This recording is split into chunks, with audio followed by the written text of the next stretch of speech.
कहानी शुरू होती है एक पुरानी दीवार के साथ, जिसके साथ एक पुराना सा लकड़ी का फर्नीचर पड़ा हुआ होता है।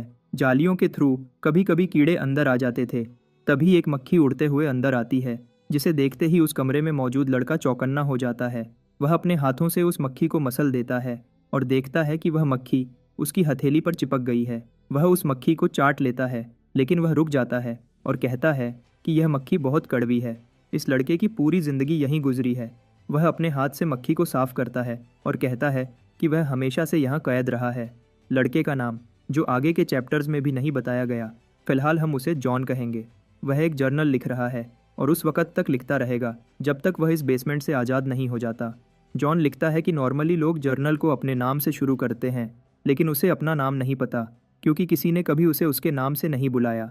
वह एक तरफ देखता है जहाँ एक पिक्चर पड़ी हुई है और कहता है कि उसका एक नाम होना चाहिए। पिक्चर में वह, उसकी माँ और उसका बाप हैं। वह अपनी माँ से पैदा होने के कुछ टाइम बाद ही अलग कर दिया गया था। पिक्चर में उसकी माँ इतनी खुशी से मुस्कुरा रही है कि लगता है उसे जॉन से बहुत प्यार था। वह यह सोच रहा होता है कि पीछे से उसका बाप उसे डिस्टर्ब करता है और कहता है कि वह जा चुकी है, उसकी माँ मर चुकी है। जॉन पलटकर पूछता है कि इसका क्या मतलब है। बाप बताता है कि वह जॉन के पैदा होने से कुछ टाइम बाद ही एक पुल से कूदकर मर गई। यह कहकर वह हंसने लगता है, जिससे जॉन काफ़ी गुस्सा हो जाता है। जॉन कहता है कि यह आदमी भले ही उसका बाप है, लेकिन यही वह जालिम इंसान है जिसने उसे यहाँ बंद कर रखा है ताकि जॉन कहीं भाग न सके। वहाँ काफ़ी सारे दरवाजे हैं, हर एक दरवाजे पर अलग लॉक लगा हुआ है और सारी कीज़ उसके बाप की कमर पर लटकी हुई हैं। जॉन का बाप कहता है कि वह उसे कभी बाहर नहीं भेजेगा और जॉन से पूछता है कि क्या उसने पहले नहीं बताया कि उसकी माँ ने पुल से क्यों छलांग लगाई थी। जॉन यह सुनकर डर जाता है। उसका बाप एक कुकी उठाता है और उसे जॉन के मुंह के पास ले आता है। वह कहता है कि उसकी माँ उस दुनिया से डरती थी जिसमें वह रहती थी। उसका बाप कहता है कि सोचो, यह कुकी दुनिया है। फिर वह उस कुकी को तोड़ देता है और कहता है कि उसकी माँ को पता था कि बहुत जल्द तबाही आने वाली है। जॉन अभी भी डरा हुआ है। उसका बाप उसे बताता है कि वह उसे बाहर इसलिए नहीं भेज रहा क्योंकि वह उससे प्यार करता है और वह नहीं चाहता कि उसका बेटा भी अपनी माँ की तरह सुसाइड कर ले। वह यह सब नहीं होने देगा। लड़का गुस्से में कांपता है और कहता है कि उसका बाप झूठ बोल रहा है। यह एक बकवास एक्सक्यूज़ लगता है। वह कहता है कि उसे जॉन की माँ के बारे में ऐसे बात नहीं करनी चाहिए। जॉन कहता है कि वह अपने बाप पर कैसे यकीन करे क्योंकि उसने उसे कैद करके रखा हुआ है। बाप कहता है कि यकीन करना या न करना जॉन पर है। वह जॉन की नोटबुक उठा लेता है और कहता है कि यह जर्नल कभी दिन की रोशनी नहीं देखेगा। वह उसे जलाने जाता है और जॉन उसे रोकने की कोशिश करता है, लेकिन बाप उसे इग्नोर करता है। वह उस नोटबुक को जला देता है। अब सिर्फ राख बची है। जॉन रोते हुए पूछता है कि ऐसा आदमी उसका बाप कैसे हो सकता है। बाप कहता है कि जॉन को ऐसी बात नहीं करनी चाहिए। वह यह सब उसी के लिए कर रहा है और उसे अपने पीछे चलने को कहता है क्योंकि अब वह टाइम आ गया है। वे दोनों हॉलवे में चलते हैं। जॉन कहता है कि यह काम हर रोज़ एक ही टाइम पर होता है। बाहर जाने वाले वेंट्स से भी उसे कुछ आवाज़ नहीं सुनाई देती, सिर्फ उसकी और उसके बाप की आवाज़ सुनाई देती है। इस बड़े से बेसमेंट में वह अकेला है। बाप बोर्ड पर लिखना शुरू करता है। जॉन कहता है कि यह हमेशा का रूटीन है। पहले उसका बाप उसे लेक्चर देता है, फिर उसकी ट्रेनिंग होती है। यह इकलौती वह चीज़ है जो इस बोरिंग ज़िंदगी में टाइम स्पेंड करने में उसकी मदद करती है। वह एक किताब की तरफ मुस्कुराकर देखता है और कहता है कि वह टाइम स्पेंड करने के लिए लाइब्रेरी से किताबें पढ़ सकता है। वहाँ काफ़ी सारी किताबें हैं, लेकिन उसे वे पसंद हैं जो बाहर की दुनिया के बारे में बताती हैं। वह सिर्फ सोच सकता है कि बाहर की दुनिया कैसी होगी। वह सोचता है कि सनलाइट का एहसास कैसा होगा, शायद काफ़ी गर्म होगा। वह घास और ट्रीज़ के बीच भागने की फीलिंग जानना चाहता है। वह देखना चाहता है कि दूसरे लोग कैसे दिखते हैं। वह दोस्त बनाना चाहता है, लेकिन सबसे ज़रूरी काम उसे अपनी माँ को ढूंढना है। तभी उसका बाप उसे एक ज़ोरदार किक मारता है। उसका बाप उससे किताब छीन लेता है और कहता है कि उसने क्लियरली बताया था कि कौन सी किताबें पढ़ने की इजाज़त है। यह किताब सरफेस के बारे में है और जॉन को यह पढ़ने की परमिशन नहीं है। उसका बाप हंसता है और कहता है कि यह सब कितना फजूल है कि जॉन को बाहर की दुनिया में इतना इंटरेस्ट है, जबकि जॉन कभी भी यहाँ से बाहर नहीं जा सकता क्योंकि जब तबाही आएगी दुनिया चीख और खून से भर जाएगी, सिर्फ राख बचेगी। उस टाइम जॉन सिर्फ इस बेसमेंट में ही सर्वाइव कर सकता है। जॉन कहता है कि वह इस झूठ से थक चुका है। उसका बाप हमेशा कहता है कि तबाही आने वाली है और इस वजह से उसे यहाँ बंद रखा गया है और फिजिकली अब्यूज़ किया जाता है। जॉन कहता है कि वह इस जेल से हर हाल में भागेगा, लेकिन अभी वह टाइम नहीं है। उसे परफेक्ट मौके का इंतज़ार करना होगा। जब उसका बाप थोड़ा ढीला पड़ेगा तब वह चाबियाँ चुराकर भाग जाएगा। बंकर के ट्रेनिंग एरिया में जॉन पुशअप्स निकालते हुए पसीने में डूब जाता है। उसका बाप कहता है कि अगर वह सिर्फ इतने से थक गया है तो वह सर्वाइव नहीं कर पाएगा क्योंकि वह अभी सिर्फ 10 पुशअप्स ही कर सका है। लेकिन असल में जॉन के ऊपर बहुत ज़्यादा वेट लगा हुआ है। उसके बाजुओं ने जवाब दे दिया और वह वजन के नीचे गिर जाता है। वह बिल्कुल थक चुका है। उसका बाप उसके पास आता है। वह अपना हाथ उसकी तरफ बढ़ाता है, लेकिन जॉन कन्फ्यूज्ड हो जाता है। वह देखता है कि उसका बाप थोड़ा केयरिंग लग रहा है और पूछता है कि वह उसकी मदद क्यों कर रहा है। बाप उसका हाथ पकड़ता है और उसे खींचकर उठाता है।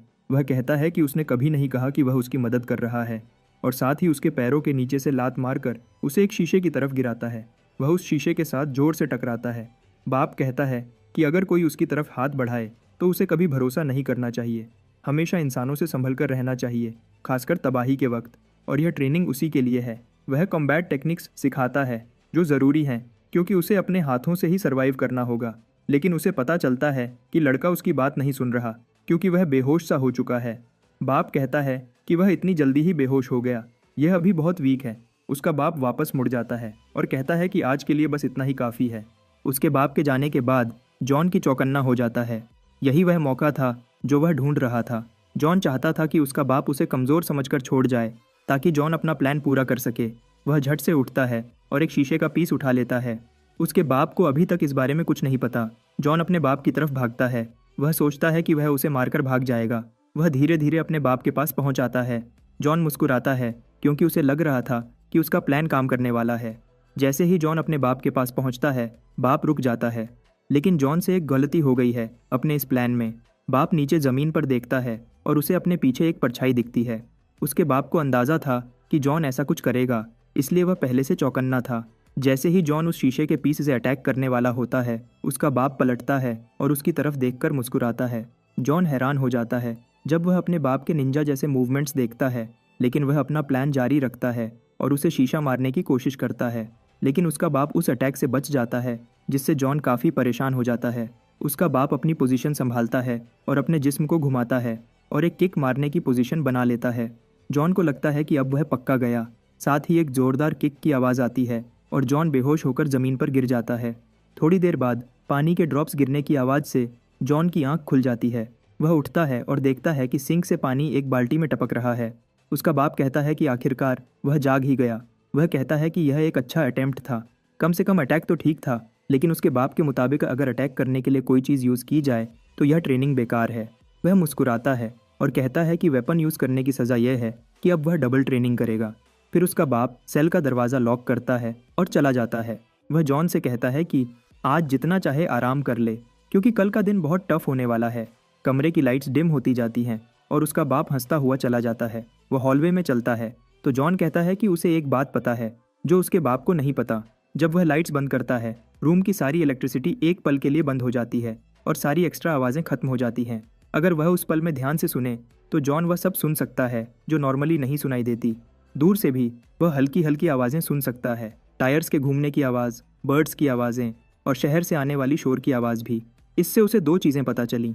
जब उसका बाप कहता है कि बेड टाइम है, असल में ऊपर ज़मीन पर दिन का टाइम होता है, और दूसरी सच्चाई है कि सब कुछ नॉर्मल है। उसका बाप बार बार कहता है कि तबाही आने वाली है, लेकिन यह सिर्फ एक बहाना है उसे बंद रखने का। इसलिए जॉन यहाँ से भागने का प्लान बनाता है ताकि वह अपनी माँ को ढूंढ सके। जब भी वह उसके बारे में पूछता है, उसे सिर्फ यही बताया जाता है कि वह मर चुकी है। लेकिन अब जब जॉन को पता है कि उसका बाप सिर्फ झूठ बोलता है, उसे एक बात समझ आ गई है, उसकी माँ असल में जिंदा है। वह अपना कंबल ऊपर खींचता है और कहता है कि वह उसे ज़रूर ढूंढेगा। इधर उसका बाप हॉलवे में हंसता हुआ चला जाता है। तभी उसका फ़ोन बजता है। वह रुक जाता है और फ़ोन निकाल कर देखता है। यह किसी रिवर का कॉल है। उसका चेहरा एकदम सीरियस हो जाता है और वह पूछता है कि बात क्या है।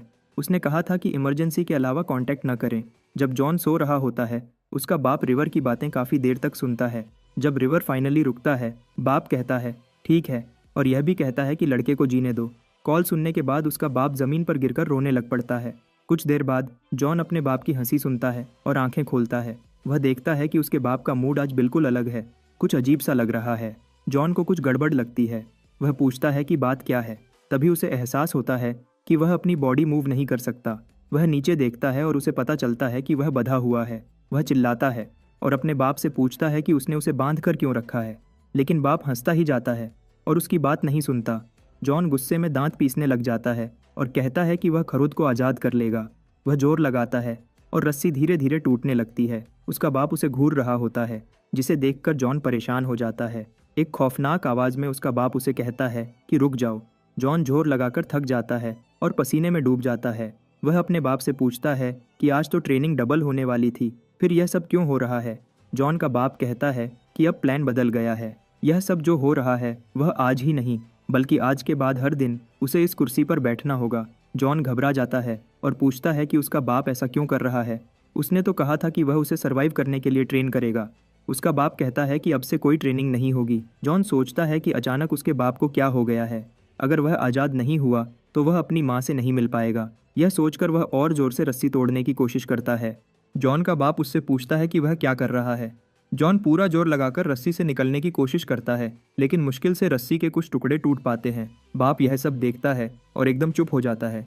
फिर जोर जोर से हंसने लगता है, लेकिन यह उसकी नॉर्मल हंसी नहीं थी। जॉन को इस हंसी से शैतानी फीलिंग आ रही थी। जॉन का बाप उसे एक पावरफुल पंच मारता है, जिसकी आवाज़ पूरे कमरे में फैल जाती है। इस पंच से जॉन कुर्सी के साथ हवा में उड़ जाता है और दूर जा गिरता है। फिर उसका बाप पास आता है और कुर्सी को वापस खड़ा करता है। वह कहता है कि उसने हिलने से मना किया था। वह फिर हंसता है और फिर नॉर्मल हो जाता है, लेकिन जॉन अब भी आज़ाद होने के लिए बेचैन है और दोबारा कोशिश करता है। इस बार उसका बाप उसे लात मारता है और उसे ज़मीन पर गिराकर जोर जोर से हंसता है। जॉन बार बार कोशिश करता है और उसका बाप उसे बार बार मारता है। जॉन को समझ नहीं आता कि उस दिन उसे फाइट करते रहने की हिम्मत कहाँ से आई, क्योंकि ज़्यादा समझदारी तो यह होती कि जॉन हार मान लेता और किसी दूसरे मौके का इंतज़ार करता। लेकिन वह हार नहीं मानना चाहता था, चाहे इसमें उसकी जान ही क्यों न चली जाए। जॉन का अपने बाप के खिलाफ गुस्सा दिन ब दिन बढ़ता जा रहा था, क्योंकि उसने जॉन को बहुत टॉर्चर किया था। जॉन को फील होता है कि वह अपना हाथ फ्रीली मूव कर सकता है। वह नीचे देखता है तो उसे पता लगता है कि वह रस्सी से आज़ाद हो गया है। उसे ऐसी एक्साइटमेंट पहले कभी नहीं हुई।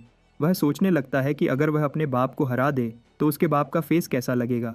वह मुस्कुराता है और बाप की तरफ देखता है, लेकिन उसे बाप पहले से ही उसके बिल्कुल पास खड़ा होता है। जॉन को लगा था कि बाप गुस्सा होगा या शायद परेशान होगा कि वह आज़ाद हो गया है, लेकिन उसके बाप का इस पर कोई रिएक्शन नहीं था, जिसे देखकर जॉन को फिक्र होने लगी थी। उसका बाप रो रहा था और ऐसा लगता था जैसे वह हमेशा अपने आंसुओं को रोक कर रखता था। जॉन यह देखकर शॉक हो जाता है, क्योंकि पहली बार उसने अपने बाप के गुस्से वाले चेहरे की जगह एक उदास इंसान देखा था। जॉन को समझ नहीं आता कि उसका बाप क्यों रो रहा है, यहाँ तक कि जब उसका बाप उस पर अटैक करता है तो जॉन अटैक से बचने की कोशिश भी नहीं करता। उसे एक जोर की हिट लगती है, जिसकी वजह से वह बेहोश होने लगता है और देखता है कि उसका बाप उसके पास आता है और कांपती आवाज़ में कहता है कि उम्मीद है कि वह समझ जाएगा। जॉन बेहोश होते होते अपने बाप की बातों को याद करता है। उसके बाप ने कहा था कि कुछ बातें हमेशा याद रखना। सारे सर्वाइवल टिप्स में सबसे ज़रूरी रूल ये है कि बेसमेंट कभी नहीं छोड़ना। यहाँ से ज़्यादा सेफ जगह कोई नहीं है। इसमें हज़ारों डिफेंस मैकेनिज़म्स हैं। यह 126 साल तक चलेगा और यहाँ खाने की कोई कमी नहीं है। ऐसी जगह छोड़ना जहाँ सेफली ज़िंदगी गुजारने के लिए सब कुछ अवेलेबल है, मौत को दावत देने जैसा है। तबाही बिना वार्निंग के आएगी, इसलिए बेसमेंट कभी नहीं छोड़ना। इतने में जॉन एकदम जागता है और खड़ा हो जाता है। उसे उसका बाप आसपास नज़र नहीं आता। वह सोचता है कि ऐसा पहले कभी नहीं हुआ। उसका बाप सिर्फ तब जाता था जब जॉन सो जाता था। इसके अलावा उसका बाप हर वक्त बेसमेंट में होता था। वह कहता है कि कल भी बाप का बिहेवियर बहुत अजीब था। वह दीवार के सहारे बैठता है और सोचता है कि रोज़ की नॉर्मल रूटीन से लेकर कल तक जो कुछ भी हुआ उसे कुछ समझ नहीं आ रहा था। उसे लगता है कि कुछ बड़ा होने वाला है। तभी गियर्स रुक जाते हैं। उसका अंदाज़ा सही था। दरवाज़ा खुलता है और वह देखता है कि हॉलवे के सारे दरवाजे अब खुल चुके हैं और वहाँ कोई भी नज़र नहीं आ रहा। वह यह मौका नहीं छोड़ सकता। वह तेज़ी से भागता है, क्योंकि ऐसा मौका उसे फिर नहीं मिलने वाला। वह हॉलवे में तेज़ तेज़ भागता है। वह कहता है कि अगर उसका बाप यहाँ होता तो अब तक उसे रोक देता, लेकिन अब जब उसने नहीं रोका, इसका मतलब वह यहाँ नहीं है। वह दौड़ता रहता है जब तक वह हॉलवे के एंड में एक लगी स्टेयर्स तक नहीं पहुँच जाता। वह ऊपर देखता है और कहता है कि उसे यह मिल गया। वह स्टेयर्स चढ़ना शुरू करता है और उम्मीद करता है कि बाहर रोशनी होगी। जैसे ही वह ऊपर पहुँचता है, वह कवर हटाता है और बाहर से कार्स की आवाज़ सुनाई देती है। वह होल से बाहर निकलता है। उसकी आंखें इतनी रोशनी की वजह से बंद हो जाती हैं, लेकिन धीरे धीरे वह आंखें खोलता है और एकदम शॉक हो जाता है जब उसे सामने एक नॉर्मल सिटी दिखता है, जहाँ लोग सुकून से अपनी ज़िंदगी जी रहे हैं। उसका दिल जोर से धड़कने लगता है। वह फाइनली आज़ाद हो चुका है। एक आदमी पास आता है और पूछता है कि वह रोड के बीच में क्यों खड़ा है। जॉन पलटता है और एक दूसरे इंसान को देखकर खामोश हो जाता है। आदमी सोचता है कि शायद यह लड़का पागल है। जॉन को एहसास होता है कि इतना जल्दी खामोश होना ठीक नहीं। उसे चौकन्ना रहना चाहिए, क्योंकि उसके बाप को पता चल सकता है कि वह गायब है। अगर ऐसा हुआ तो वह उसे ढूंढने ज़रूर आएगा और जॉन को वापस बंद कर देगा। इसलिए बेहतर यह है कि वह यहाँ से कहीं दूर भाग जाए जहाँ उसका बाप उसे कभी न ढूंढ सके। वह पूरे सिटी में भागता है और कहता है कि उसने इस दिन का सपना हमेशा देखा था, बेसमेंट से निकलना और सचमुच आज़ाद होना। कुछ टाइम पहले तक यह एक इम्पॉसिबल काम लगता था, लेकिन अभी भी कुछ अजीब सा लग रहा है कि यह सब इतना अचानक कैसे हो गया। वह रुक जाता है और सोचता है कि शायद यह सिस्टम की खराबी की वजह से हुआ, लेकिन सिर्फ सिस्टम खराब होने से सारे दरवाजे कैसे खुल सकते हैं? उसका बाप कभी ऐसी गलती नहीं करेगा। फिर उसे ख्याल आता है कि शायद सारे दरवाजे खोलना और जॉन को आज़ाद करने का प्लान उसके बाप का ही था। जॉन अपना सिर हिलाकर कहता है, नहीं, यह हो ही नहीं सकता, क्योंकि वही तो था जिसने कहा था कि वह जॉन को कभी बाहर नहीं जाने देगा। वह इधर उधर देखता है। सब लोग अपनी ज़िंदगी नॉर्मल तरीके से जी रहे हैं। स्टूडेंट्स, बच्चे खुशी से खेल रहे हैं और हर तरफ बस खुशियाम हैं।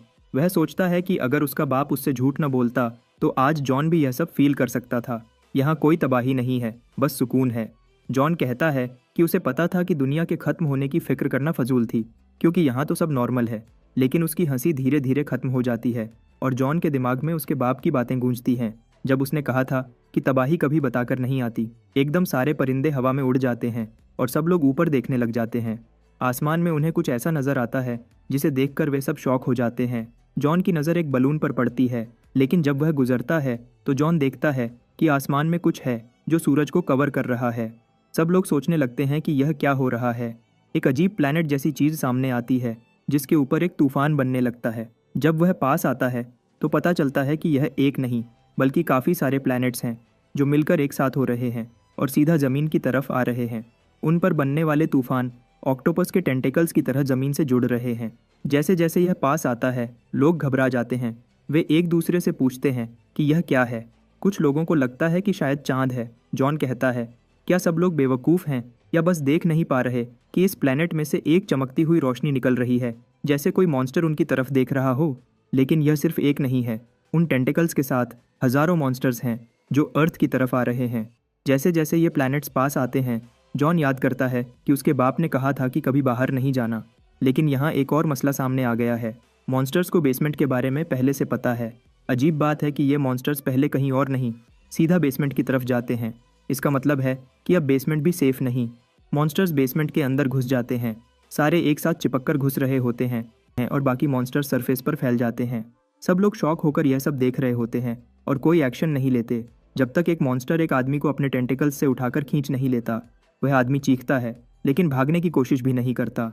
मॉन्स्टर का मुंह उसे खाने के लिए खौफनाक तरीके से खुल जाता है, लेकिन यह सब होते हुए भी कोई भाग नहीं रहा, बस देख रहे होते हैं।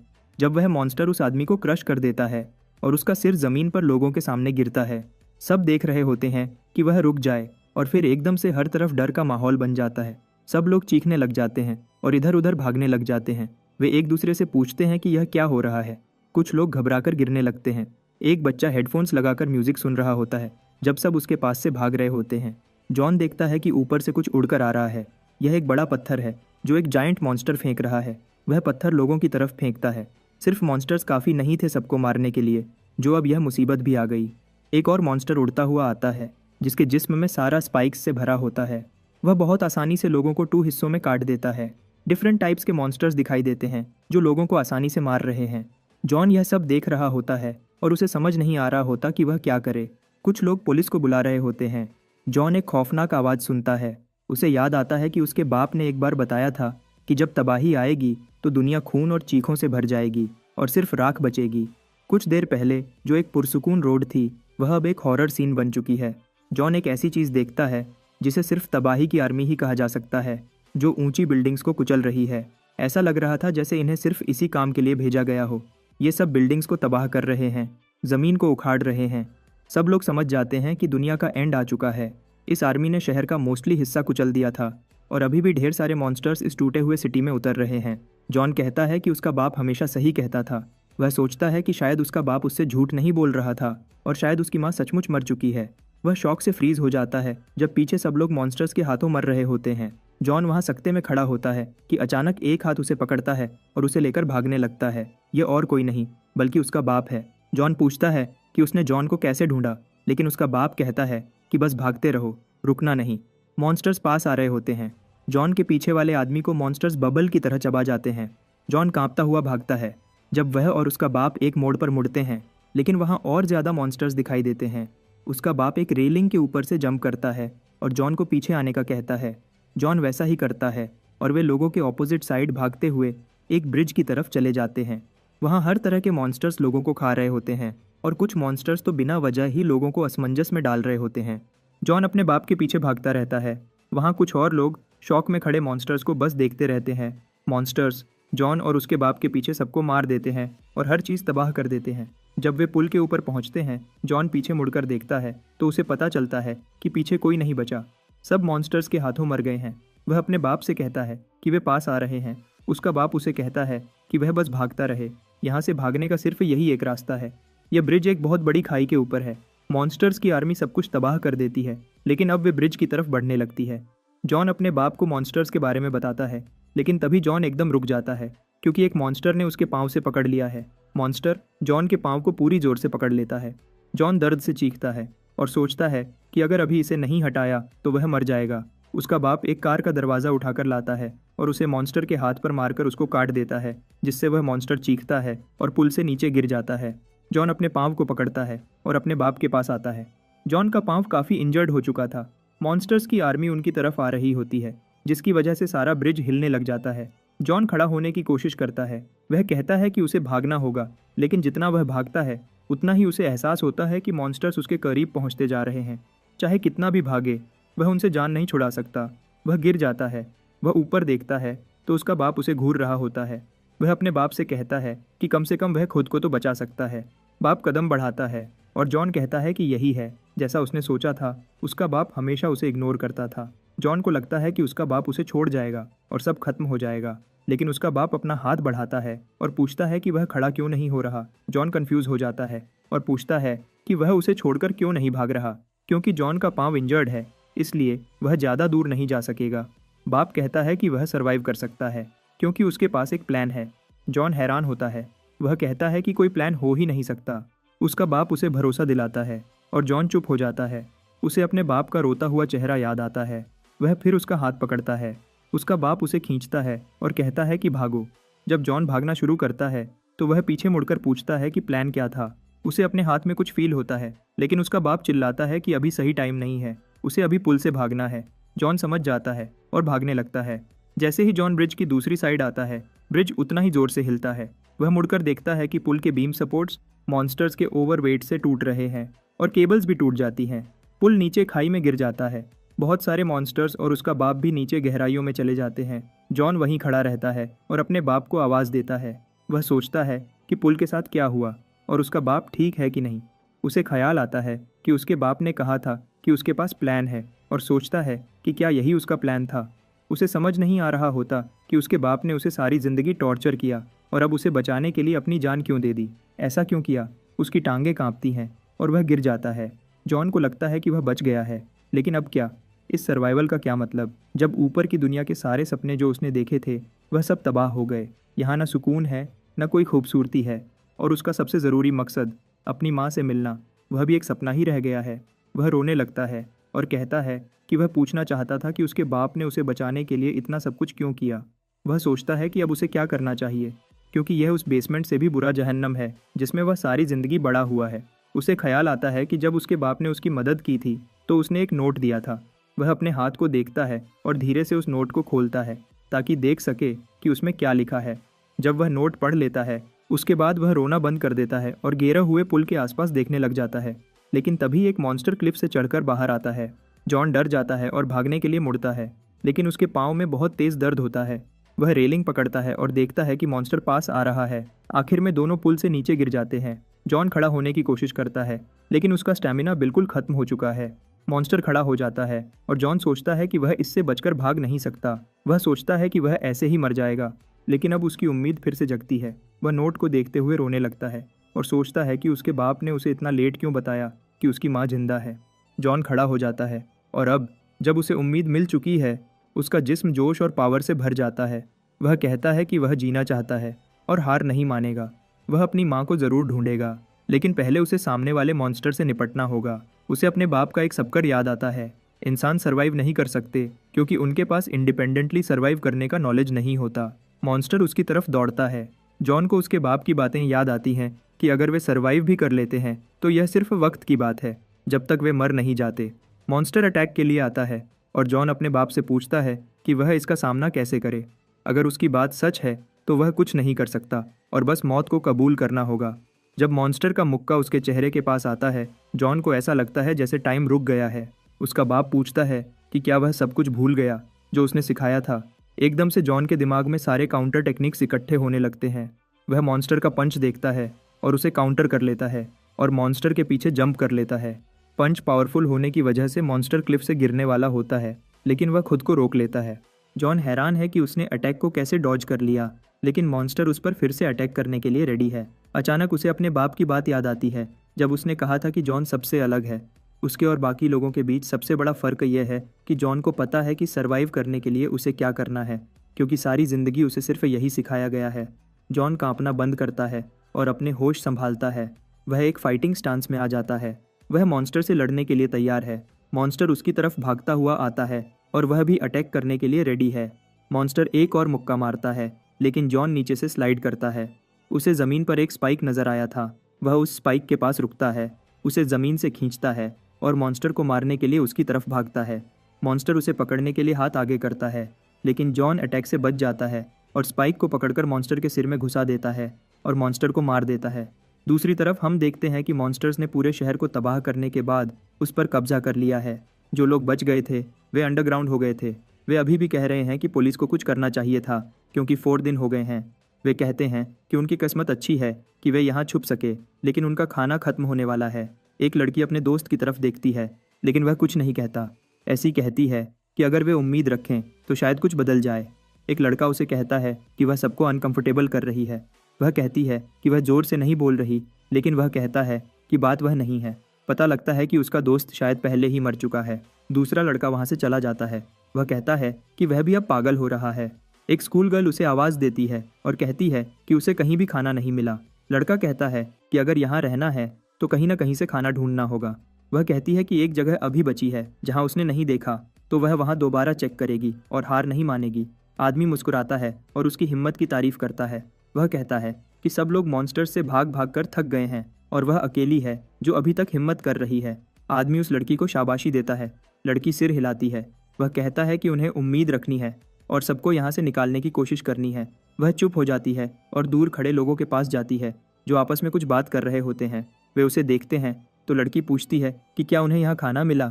वे एक दूसरे को देखते हैं और एक सैंडविच निकालते हैं, लेकिन वे कहते हैं कि उन्हें यह पहले मिला था, इसलिए यह उनका है। वे लोग जल्दी से सैंडविच को खा जाते हैं।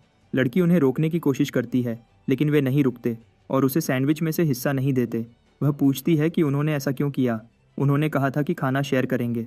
दूसरी लड़की कहती है कि यह फैसला कमज़ोर लोगों ने किया था। हमने कभी नहीं कहा कि हम इससे अग्री करते हैं। छोटी लड़की कहती है कि कल ही जब बाकी लोगों को खाना मिला था तो इन्होंने शेयर करके खाया था, लेकिन आदमी कहता है कि उसे याद नहीं। लड़की गुस्से से दांत पीसती है। वह कहती है कि वह उनकी शिकायत करेगी। आदमी खड़ा होता है और उसे धमकी देता है। वह कहता है कि अगर वह ऐसा करेगी तो वे उसे नहीं छोड़ेंगे। छोटी लड़की कहती है कि वे कुछ नहीं कर सकते क्योंकि वे उसे पकड़ नहीं सकेंगे। लड़की एक चीज़ में माहिर है, जो है भागना। आदमी उसकी तरफ बढ़ता है, लेकिन तभी एक चीख सुनाई देती है और सब मुड़कर देखते हैं। इतनी खौफनाक चीख सुनकर सब डर जाते हैं। एक औरत कहती है कि आवाज़ दूर से आई है तो शायद वे सेफ हैं। आदमी कहता है कि वह बेकार में डर गया। फिर देखता है कि स्कूल गर्ल ज़मीन पर डर के मारे बैठी है। लड़की डर के मारे कांप रही होती है। आदमी हंसता है और कहता है कि 1 मिनट पहले इतनी कॉन्फिडेंट थी, लेकिन अब डर से हिल भी नहीं पा रही। वह देखती है कि उन्होंने थोड़ा सा खाना छोड़ा हुआ है। वह खाना लेती है और जल्दी से वहाँ से निकल जाती है। वह पहले वाले आदमी के पास वापस जाती है तो वह पूछता है कि क्या उसने उस जगह को देखा जो उसने बताया था। वह कहती है हाँ। वह पूछता है कि क्या उसे कुछ मिला। लड़की की जेब में थोड़ा सा खाना होता है, लेकिन उसका पेट भूख से गुर्रा रहा है और वह कहती है कि उसे कुछ नहीं मिला। आदमी कहता है कि यह कोई नई बात नहीं है। सबसे ज़रूरी यह है कि वे जिंदा हैं, लेकिन अगर ऐसे ही चलता रहा तो यह भी ज़्यादा देर नहीं चलेगा।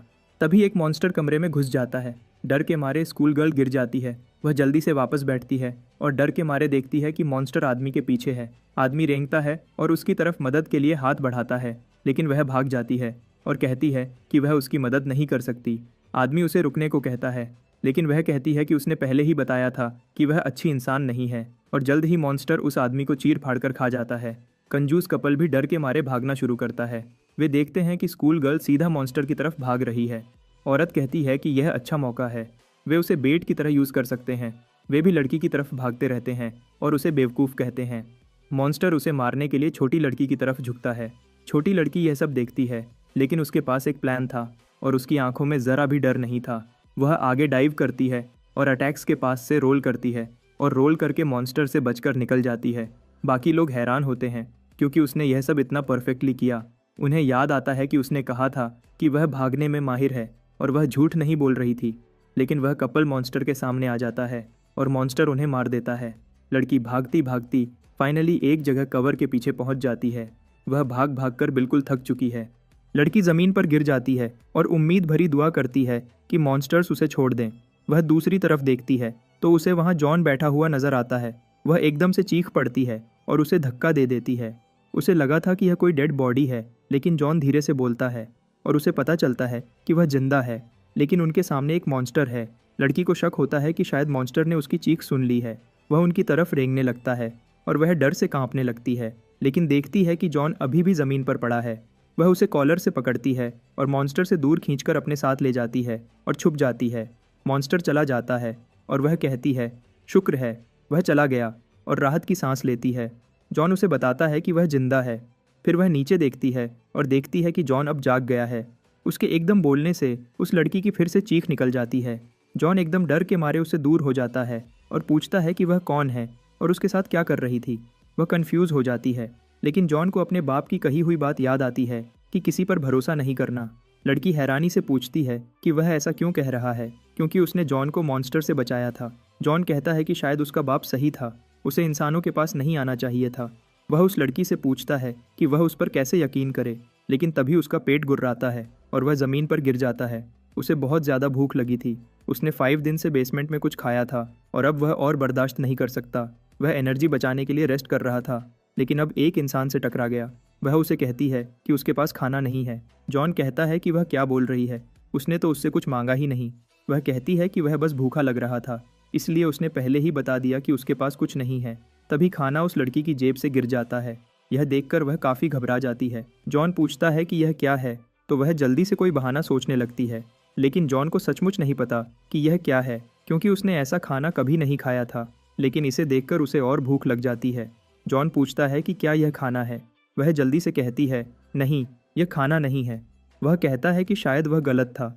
उसे लगा था कि वह उस लड़की पर भरोसा कर सकता है, लेकिन वह लड़की अपनी बात कवर करने की कोशिश करती है और कहती है कि वह बेवकूफ़ है जो खाने को नहीं पहचान सका, ताकि वह बात बदल सके और यहाँ से भाग सके। जॉन उसे झूठा कहता है और पूछता है कि क्या उसे लगा कि वह सचमुच एक इंसान पर यकीन करेगा। वह हैरान हो जाती है। जॉन कहता है कि सब इंसान झूठ बोलते हैं। वह समझ जाती है कि उसने इस जॉन के क्लेवर दिमागर को अंडर एस्टिमेट किया था। जॉन कहता है कि उसके रिएक्शन से पता चल रहा है कि यह खाना है, उसे इसकी ज़रूरत है और अगर वह कोऑपरेट नहीं करेगी तो वह ज़बरदस्ती छीन लेगा। लड़की मजबूरन उसे आधा खाना दे देती है और कहती है कि यह आधा खाना है, वह इससे ज़्यादा नहीं दे सकती। जॉन सोचता है कि वह क्यों शेयर कर रही है, इससे तो उस लड़की का पेट नहीं भरेगा। लड़की कहती है कि जॉन को बाद में इसका 4 गुना वापस करना होगा और यह भूलना नहीं। जॉन अग्री करता है और अपना आधा खाना खाने लगता है। फिर वह जाने के लिए मुड़ता है तो लड़की पूछती है कि वह कहाँ जा रहा है। वह कहता है कि अब जब उसने खाना खा लिया तो वह चल सकता है। वह पूछती है कि इस हालत में अकेला कहाँ जाएगा। लड़की बताती है कि यह उसका मोहल्ला है और उसे यह जगह अच्छे से पता है, तो उसे यकीन है कि मॉन्स्टर्स की वजह से इस टाइम वे कहीं नहीं जा सकते। बात करते करते लड़की जॉन से टकरा जाती है और पूछती है कि वह रुक क्यों गया। वह कहता है कि क्या उसे यह एरिया सचमुच अच्छे से पता है। वह हाँ कहती है क्योंकि वह यहीं बड़ी हुई है। वह फिर पूछता है कि क्या उसे सबवे का पता है। थोड़ी देर छुप छुप कर चलने के बाद वह सोचती है कि वह इस सिचुएशन में कैसे फंस गई। अगर उसे पता होता तो वह उसे बचाती ही नहीं, कम से कम उसका खाना बच जाता। लेकिन वह क्यूरियस है और पूछती है कि वह सबवे क्यों जाना चाहता है। वह कहता है क्योंकि वहाँ वे सेफ रहेंगे, वहाँ सर्वाइवल के लिए चीज़ें हैं और यह एक ऐसा रास्ता है जहाँ मॉन्स्टर्स की नज़र नहीं पड़ती। सबसे ज़रूरी, सबवे में मॉन्स्टर्स के लिए इंसानों को ढूंढना मुश्किल होता है। वह कहती है कि जॉन बहुत अजीब है, ऐसे बोलता है जैसे उसे सर्वाइवल के बारे में सब कुछ पता है, और यह भी अजीब है कि वह ब्रेड को नहीं पहचान सका। सबवे के पास पहुंचकर वह बताती है कि वे लोग पहुंच गए, लेकिन वह कंफ्यूज हो जाती है क्योंकि उसे यकीन था कि सबवे यहीं हुआ करता था। जॉन उससे पूछता है कि क्या वह उसे धोखा दे रही है। लड़की कहती है कि यह ऑब्वियसली सबवे नहीं है, लेकिन वह एंट्रेंस ढूंढ रही है। वह उसे कहती है कि यहाँ वेट करे, वह खुद ढूंढ लेगी। लेकिन तभी एक बूढ़ा आदमी एकदम सामने आकर उन्हें डरा देता है और उन्हें खामोश होने को कहता है और बताता है कि वह यहाँ इसलिए आया क्योंकि उसने कुछ आवाज़ सुनी थी, लेकिन उसे उम्मीद नहीं थी कि यहाँ इंसान होंगे। जॉन पूछता है कि वह कौन है। बूढ़ा आदमी कहता है कि इंट्रोडक्शंस बाद में करेंगे। वह उन्हें अपने साथ चलने को कहता है, लेकिन लड़की पूछती है कि वे कहाँ जा रहे हैं। वह कहता है कि तुम लोग सबवे को ढूंढ रहे थे ना। वह उन्हें खंडहरों के बीच से एस्केलेटर के नीचे ले जाता है जहाँ सबवे है जिसे वे ढूंढ रहे थे। लड़की कहती है कि यहाँ काफ़ी लोग हैं। इतने सारे लोगों को देखकर वह हैरान हो जाती है। बूढ़ा आदमी कहता है कि वह उस पल को भूल नहीं सकता जब मॉन्स्टर्स अचानक आए। उसने सोचा था कि भागने की कोई जगह नहीं होगी, लेकिन भागते हुए उसे यह जगह मिल गई। उसका लक अच्छा था, वरना वह भी मारा जाता। वह सरफेस पर मेडिसिन ढूंढने गया था, इसलिए वह उन दोनों से मिल गया। लड़की और जॉन उस बूढ़े आदमी के साथ सबवे की गहराइयों में जाते हैं। वहाँ छुपे हुए लोग डर और भूख से जूझ रहे हैं। जॉन इधर उधर देखता है और कहता है कि उसने सबवे को बेस बनाने का प्लान बनाया था, लेकिन यहाँ इतने सारे लोग हैं। वह हर तरह के लोग देख सकता है। कुछ मायूसी में डूबे हुए, कुछ लोग जालिम बने हुए हैं और कुछ ऐसे लोग भी हैं जिन्हें वह समझ नहीं पा रहा। जितने ज़्यादा इंसान होंगे उतने ही ज़्यादा मसलों से उसे निपटना पड़ेगा, लेकिन इन सब में कोई ऐसा नहीं जो उसके लिए मसला बन सके। वह अपनी सिक्स्थ सेंस से पता लगा सकता है कि कौन खतरनाक है, जैसे सरफेस पर मॉन्स्टर्स का अंदाज़ा लगाया था और अपने बाप का भी। वह एक तरह का ऑरा सेंस कर सकता है, लेकिन यहाँ कोई भी खतरनाक वाइब नहीं दे रहा, तो शायद यहाँ रहना सेफ होगा क्योंकि कोई भी उसे नुकसान नहीं पहुँचा सकता, चाहे वे दुश्मन ही क्यों न बन जाएं। वह यह सब सोच रहा होता है कि एकदम बूढ़े आदमी की बात से उसका जहन उस तरफ होता है जो कहता है कि अब इंट्रोडक्शंस का वक़्त है। उसका नाम हुआंग बॉम्ब है और वह एक डॉक्टर है। बॉम्ब बताता है कि वह मेडिसिन ढूंढ रहा था। तभी उसकी उन दोनों से मुलाकात हुई और उसे कुछ नहीं मिला। फिर वह उनसे इंट्रोडक्शंस देने को कहता है। जॉन जवाब नहीं देता तो लड़की कहती है कि उसका नाम हारू है। बॉम्ब कहता है कि यह अच्छा नाम है और उसके कपड़ों से लगता है कि वह वर्चुअल मिडिल स्कूल में पढ़ती है। हारू कहती है कि बूढ़ा आदमी सही कह रहा है, क्या वह उसे जानता है? वह कहता है कि उसका हॉस्पिटल स्कूल के सामने मॉल के पास ही है, इसलिए उसे स्कूल के बच्चों के बारे में पता है। हारू कहती है कि उसे याद नहीं कि वहाँ कोई हॉस्पिटल था। बॉम्ब जॉन की तरफ देखता है। उसके कपड़े बहुत गंदे थे। वह कहता है कि लगता है इसने काफ़ी कुछ झेला है। फिर वह उसका नाम पूछता है। जॉन कहता है कि उसे अपना नाम नहीं पता। बॉम्ब हैरान होता है तो जॉन बताता है कि उसका कभी कोई नाम नहीं था। बॉम्ब सोचता है कि यह शायद मजाक है। वह कहता है कि कोई बात नहीं, अगली बार बता देना, और हंसता है। एक आदमी जल्दी से अंदर आता है और कहता है कि हालात और ख़राब हो गए हैं। उसके साथ एक जख्मी आदमी जो दीवार के सहारे आकर खड़ा हो जाता है। वह बॉम्ब को देखकर खुश हो जाता है। बॉम्ब कहता है कि इसका हाल काफ़ी बुरा है। पिछली बार उन्होंने ब्लीडिंग रोक दी थी, लेकिन इन्फेक्शन जितना सोचा था उससे ज़्यादा तेज़ी से बढ़ रहा है। वह कहता है कि अभी सर्जरी करनी होगी, वरना इसकी जान खतरे में पड़ जाएगी। वह अपने सर्जिकल टूल्स निकालता है और कहता है कि अभी करना होगा। वह जख्म को डिसइंफेक्ट करने जाता है तो जॉन कहता है कि उसने किताबों में डॉक्टर्स के बारे में पढ़ा है। डॉक्टर इंसानों का इलाज करता है कुछ पैसों के बदले, लेकिन अब अपोकलिप्स में पैसे का लेन देन नहीं होता। तो वह बॉम्ब से पूछता है कि वह इन सब का इलाज करने के बदले क्या ले रहा है। बॉम्ब हैरान होता है और कहता है कि उसे ऐसी किसी चीज़ की ज़रूरत नहीं। सब उसके जवाब से हैरान हो जाते हैं। वह कहता है कि डॉक्टर का काम है जख्मी लोगों का इलाज करना, और फिक्र न करो, उसने कभी कोई सर्जरी फेल नहीं की। जख्मी आदमी की आंखों में आंसू आ जाते हैं। वह कहता है कि वह बहुत थैंकफुल है और बॉम्ब को गले लगा लेता है। जॉन कंफ्यूज हो जाता है और पूछता है कि वह बिना कुछ लिए उसकी मदद क्यों कर रहा है। वह सोचता है कि क्या इंसान बेवकूफ़ होते हैं या फिर वे सचमुच ऐसे अच्छे काम भी करते हैं। बॉम्ब उसे कहता है कि उसे केयर करनी होगी कि जख्म न खुल जाए। आदमी उसे शुक्रिया कहता है। फिर देखता है कि डॉक्टर की जैकेट पर लिखा है कि वह आर्मी से है। बॉम्ब आदमी से कहता है कि अब शुरू करने का वक़्त है। थोड़ा दर्द हो सकता है, लेकिन वह इस दर्द का कुछ नहीं कर सकता। आदमी घबरा जाता है और कहता है कि 1 मिनट रुको, वह दर्द नहीं सहना चाहता। बॉम्ब कहता है कि यह करना ज़रूरी है, वरना वह मर जाएगा। आदमी पूछता है कि एक आर्मी सोल्जर इंसानों की सर्जरी कैसे कर सकता है। बॉम्ब कहता है कि बिल्कुल कर सकता है, क्योंकि इंसान भी टेक्निकली जानवर हैं। वह आदमी डर जाता है और ट्रीटमेंट करवाने से मना कर देता है। बॉम्ब कहता है कि उसे चुप होना होगा, वरना उसकी हालत और ख़राब हो जाएगी। डॉक्टर कहता है कि उसे बेहोशी की दवा चाहिए, तो लड़की कहती है कि उनके पास ऐसा कुछ नहीं है। बॉम्ब झुकता है, एक ईंट उठाता है और आदमी से कहता है कि अब सोने का वक्त है। जॉन कहता है कि वह गलत था, इंसान सचमुच खतरनाक होते हैं। जॉन इधर उधर घूमता है और एक सुकून वाली जगह ढूंढता है और सोचता है कि उसने सर्जरी न देखने का सही फैसला किया। लेकिन अब वह क्या करे। उसके पास बस अपनी माँ की एक तस्वीर बची है जो उसके बचपन में ली गई थी, और उसके पीछे एक नोट है जिसमें लिखा है कि वह जिंदा है, लेकिन उसे कोई क्लू नहीं कि वह अपनी माँ को कैसे ढूंढेगा। जब वह तस्वीर देखता है तो उसे कुछ अजीब लगता है, क्योंकि बैकग्राउंड में कुछ अननेचुरल एलियन जैसे फूल हैं। जब वह बेसमेंट में था तब भी उसे यह अजीब लगा था, तो उसने फ्लावर की बुक्स में उन फूलों के बारे में देखा, लेकिन उसे इन फूलों के बारे में कोई इन्फॉर्मेशन नहीं मिली। अगर ये फूल सिर्फ एक खास इलाके में उगते हैं तो शायद वह जान सके कि तस्वीर कहाँ ली गई थी। इसके लिए उसे किसी ऐसे इंसान को ढूंढना होगा जो इस फूल को पहचान सके। यह उसका अकेला क्लू है, तो उसे इसे संभाल कर रखना होगा और हर किसी से इस फूल के बारे में पूछना होगा। एकदम से एक कीड़ा उसके चेहरे के पास आकर उड़ता है और वह उसे पहले की तरह मसल देता है और उसे चाट लेता है। लेकिन यह कीड़ा पहले वाले से भी ज़्यादा कड़वा था। किसी और रूम में एक लड़की मुड़ती है और अपने बॉस से कहती है कि उसने सबको इकट्ठा कर लिया है। बॉस कहता है कि शुरू करने का टाइम आ गया है। बॉस उनसे कहता है कि बाकी सबको भी जमा करो, और अगर कोई मना करे तो उसे ज़बरदस्ती यहाँ ले आओ। सब लोग सोच रहे होते हैं कि उन्हें यहाँ क्यों जमा किया गया है। एक आदमी बॉस से पूछता है कि वह सबको यहाँ क्यों जमा कर रहा है और बिना किसी एक्सप्लेनेशन के उन्हें ज़बरदस्ती क्यों लाया जा रहा है। बॉस उसे इग्नोर करता है, लेकिन वह आदमी बार बार बोलता रहता है। एक खौफनाक जख्म यानी स्कार वाला आदमी उसे घूरता है, जिससे वह आदमी काफ़ी डर जाता है। स्कार कहता है कि वह इंसान के दिमाग के अंदर तक देख सकता है, जान सकता है कि वे क्या सोच रहे हैं और उनकी आंखों से सब कुछ पढ़ सकता है। इस आदमी की आंखों में वह देखता है कि वह अंदर से डर के मारे एक कमरे में छुपा हुआ है। स्कार कहता है कि यह आदमी अपने डर को छुपाने के लिए बाहर से सख्त बना हुआ है। वह आदमी शोर मचाता है कि उसके पास कोई भी ना आए, लेकिन स्कार उसे पेट में पावरफुल पंच मारता है और कहता है कि डर हमेशा नजर आ जाता है। आदमी उड़कर दूर जा गिरता है और सब डर जाते हैं। स्कार वापस उसके पास जाता है, उसे उठाता है और कहता है कि कमज़ोर लोग यही डिजर्व करते हैं। उसे इन जैसे लोगों को डरता देखकर बहुत मज़ा आता है। वह और देखना चाहता है। उसे यह देखना है कि वह कितना डर सकता है। आदमी उसे रोकने की रिक्वेस्ट करता है। स्कार का एक चेला उसे कहता है कि कुछ लोग यहाँ नहीं हैं। स्कार पूछता है कि कौन नहीं है। लड़की कहती है कि एक बूढ़ा आदमी, एक लड़का, एक लड़की और जख्मी आदमी। स्कार कहता है कि उसने सबको जमा करने को कहा था, तो उसने उन्हें क्यों नहीं बुलाया। वह कहती है कि यह काम एक बदमाश को दिया गया था, लेकिन उसने सुना नहीं और वह गायब हो गया।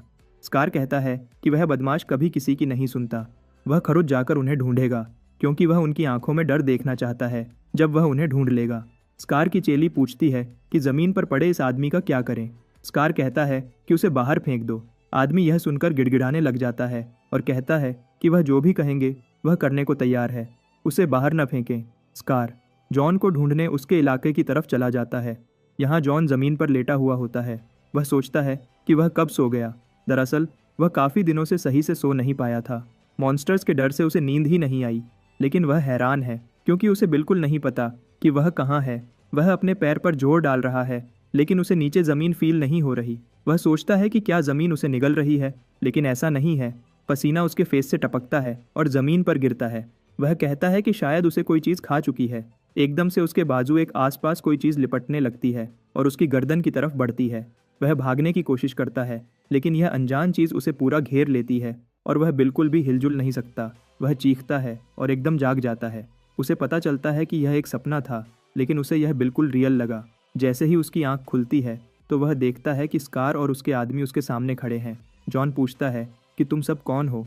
स्कार कहता है कि उसके पास 2 मिनट हैं और अगर वह स्टेशन के सेंटर में नहीं पहुंचा तो उसे यहाँ से निकाल दिया जाएगा। स्कार का एक चेला कहता है कि जॉन को जल्दी से चले जाना चाहिए, वरना उसके लिए मसला बन सकता है। जॉन खड़ा हो जाता है तो स्कार कहता है कि वह जानना चाहता था कि ऐसे कौन लोग हैं जो स्कार से छुप रहे हैं, लेकिन यह सब तो नॉर्मल लोग हैं। जॉन उससे पूछता है कि क्या वह उसे निकालने का प्लान बना रहा है।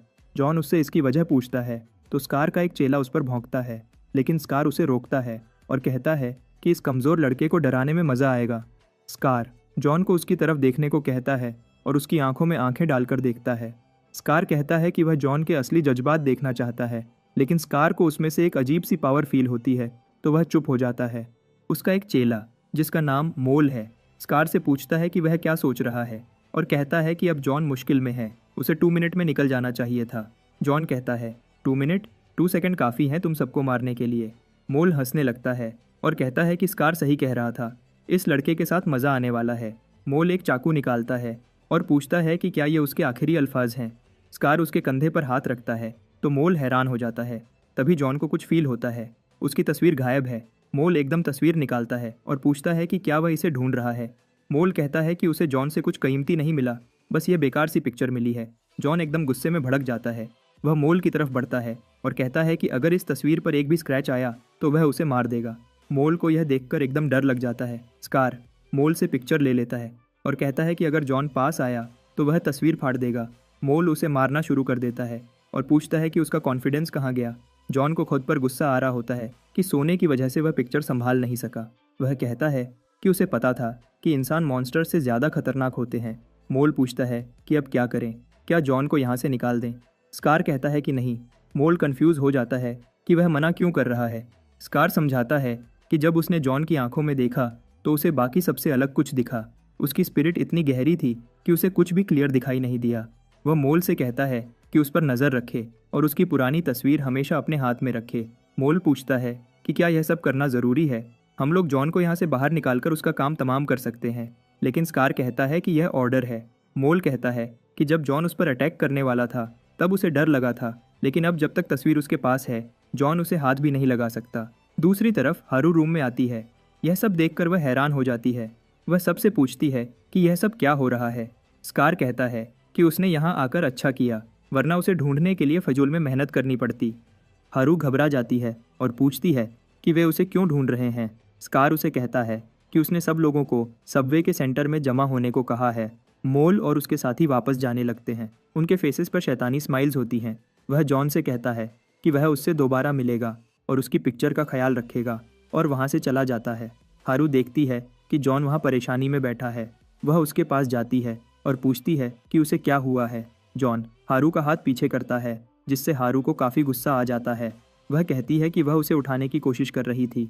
जॉन कहता है कि उसे इसकी ज़रूरत नहीं और उसे इंसान के नाम से पुकार कर कहता है कि वह वहाँ से हट जाए। हारू कहती है कि उसका नाम इंसान नहीं है, उसने पहले ही अपना नाम बताया था और उसे याद रखना चाहिए। जॉन उसके पास से गुजर जाता है और पूछता है कि क्या उसे सचमुच ऐसी चीज़ याद रखनी चाहिए। बॉम दोनों के बीच इस टेंशन को नोटिस करता है और हारू से पूछता है कि क्या हुआ है।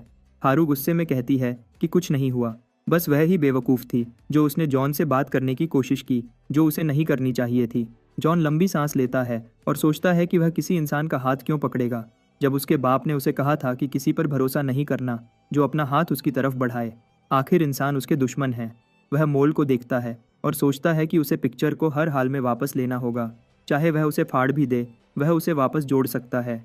लेकिन वह तस्वीर को ख़राब नहीं करना चाहता, क्योंकि यह एक चीज़ है जो उसके साथ बेसमेंट से बाहर आई है, तो वह रिस्क नहीं लेना चाहता। इंतज़ार करेगा जब तक मोल उस पिक्चर को छोड़ नहीं देता।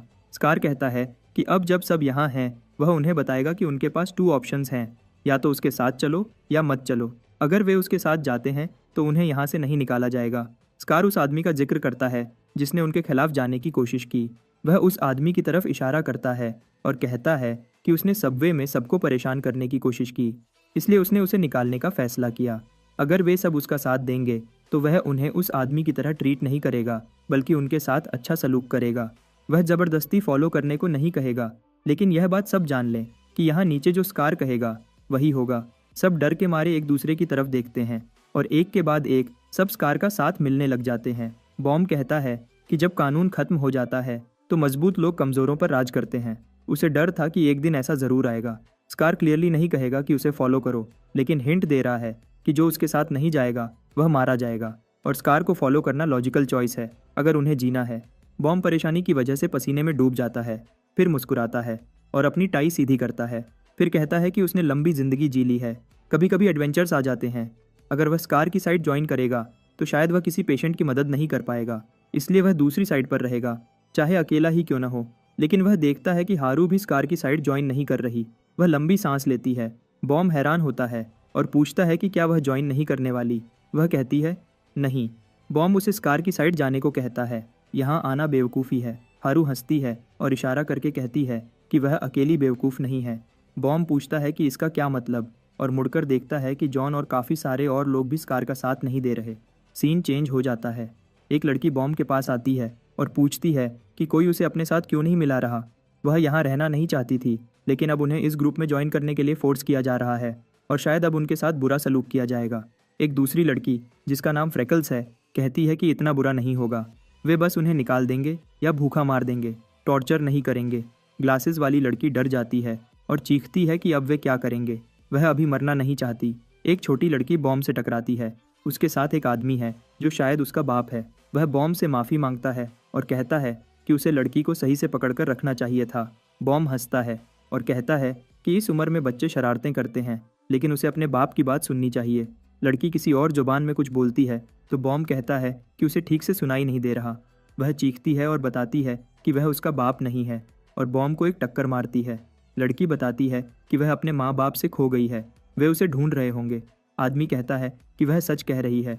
वह उस लड़की को काफ़ी देर से देख रहा था। उसने नोटिस किया कि वह अपने पेरेंट्स से अलग हो गई थी, तो जब तक उसके पेरेंट्स नहीं मिलते वह उसका ख्याल रख रहा है। कुछ आदमी आपस में बातें कर रहे होते हैं। वे अचानक देखते हैं कि जॉन कमरे में आ रहा है। एक आदमी उसे कहता है कि बॉस ने कहा है कि कोई भी अंदर नहीं आ सकता, वरना उसे सख्त सज़ा मिलेगी, चाहे उसकी उम्र कम हो, लेकिन सबके साथ इक्वल सलूक होगा। जॉन उसे इग्नोर करता है और सोचता है कि वह हरामी मोल कहाँ है जिसने उसकी पिक्चर चुराई है।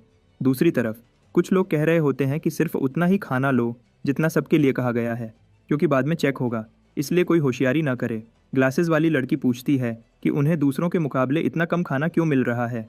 एक आदमी कहता है कि ये बॉस के रूल्स हैं। लड़की कहती है कि बॉस कमरे में बैठकर कुछ नहीं कर रहा, बस रूल्स बनाता जा रहा है, तो उन्हें इतना कम खाना क्यों मिल रहा है। खाने की अच्छी खुशबू सूंघ कर एक आदमी की आंख खुल जाती है। वह कहता है कि उसे बहुत अच्छे और लजीज खाने की स्मेल आ रही है, क्या खाने का वक्त हो गया। दूसरी तरफ एक आदमी दूसरे से बॉस के लेफ्ट हैंड चेले के बारे में पूछ रहा होता है, जिसे वे मोहॉक कहते हैं और उसका निकनेम चिकन कोम्ब है। वह किसी की नहीं सुनता, बस अपने मन का करता है, और वह एक पागल है जो हंसते हंसते लोगों की जान ले लेता है। सब लोग कहते हैं कि अगर यह सच है तो उन्हें मोहॉक को कभी परेशान नहीं करना चाहिए। तभी पहले वाली छोटी लड़की मोहॉक से टकराती है और उसका खाना हर तरफ बिखर जाता है। जब वह ऊपर देखती है तो ऊपर मोहॉक दिखता है। वह उसे कहता है कि यहाँ इधर उधर ऐसे भागना खतरनाक है और अब उसकी वजह से उसके कपड़े खराब हो गए हैं। मोहॉक उसे अपने साथ चलने को कहता है। सब लोग बात करते हैं कि उसका अगला शिकार यह लड़की है, लेकिन वे यह सोचकर हैरान हो रहे होते हैं कि वह उनकी तरफ क्यों आ रहा है। मोहॉक उन्हें आवाज़ देता है तो वे पूछते हैं कि उसे क्या चाहिए। वह कहता है कि कुछ खास नहीं।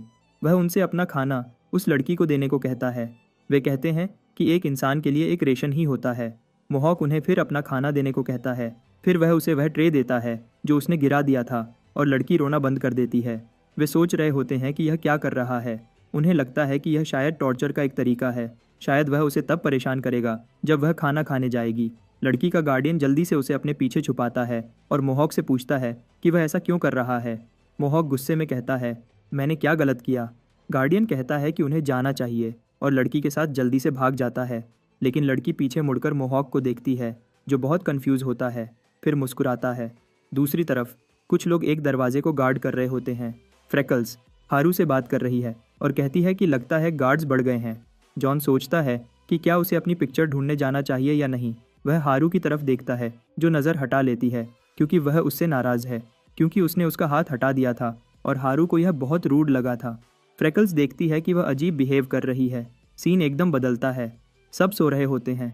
फ्रेकल्स उठकर इधर उधर देखती है और जॉन को एक कोने में बैठा देखती है।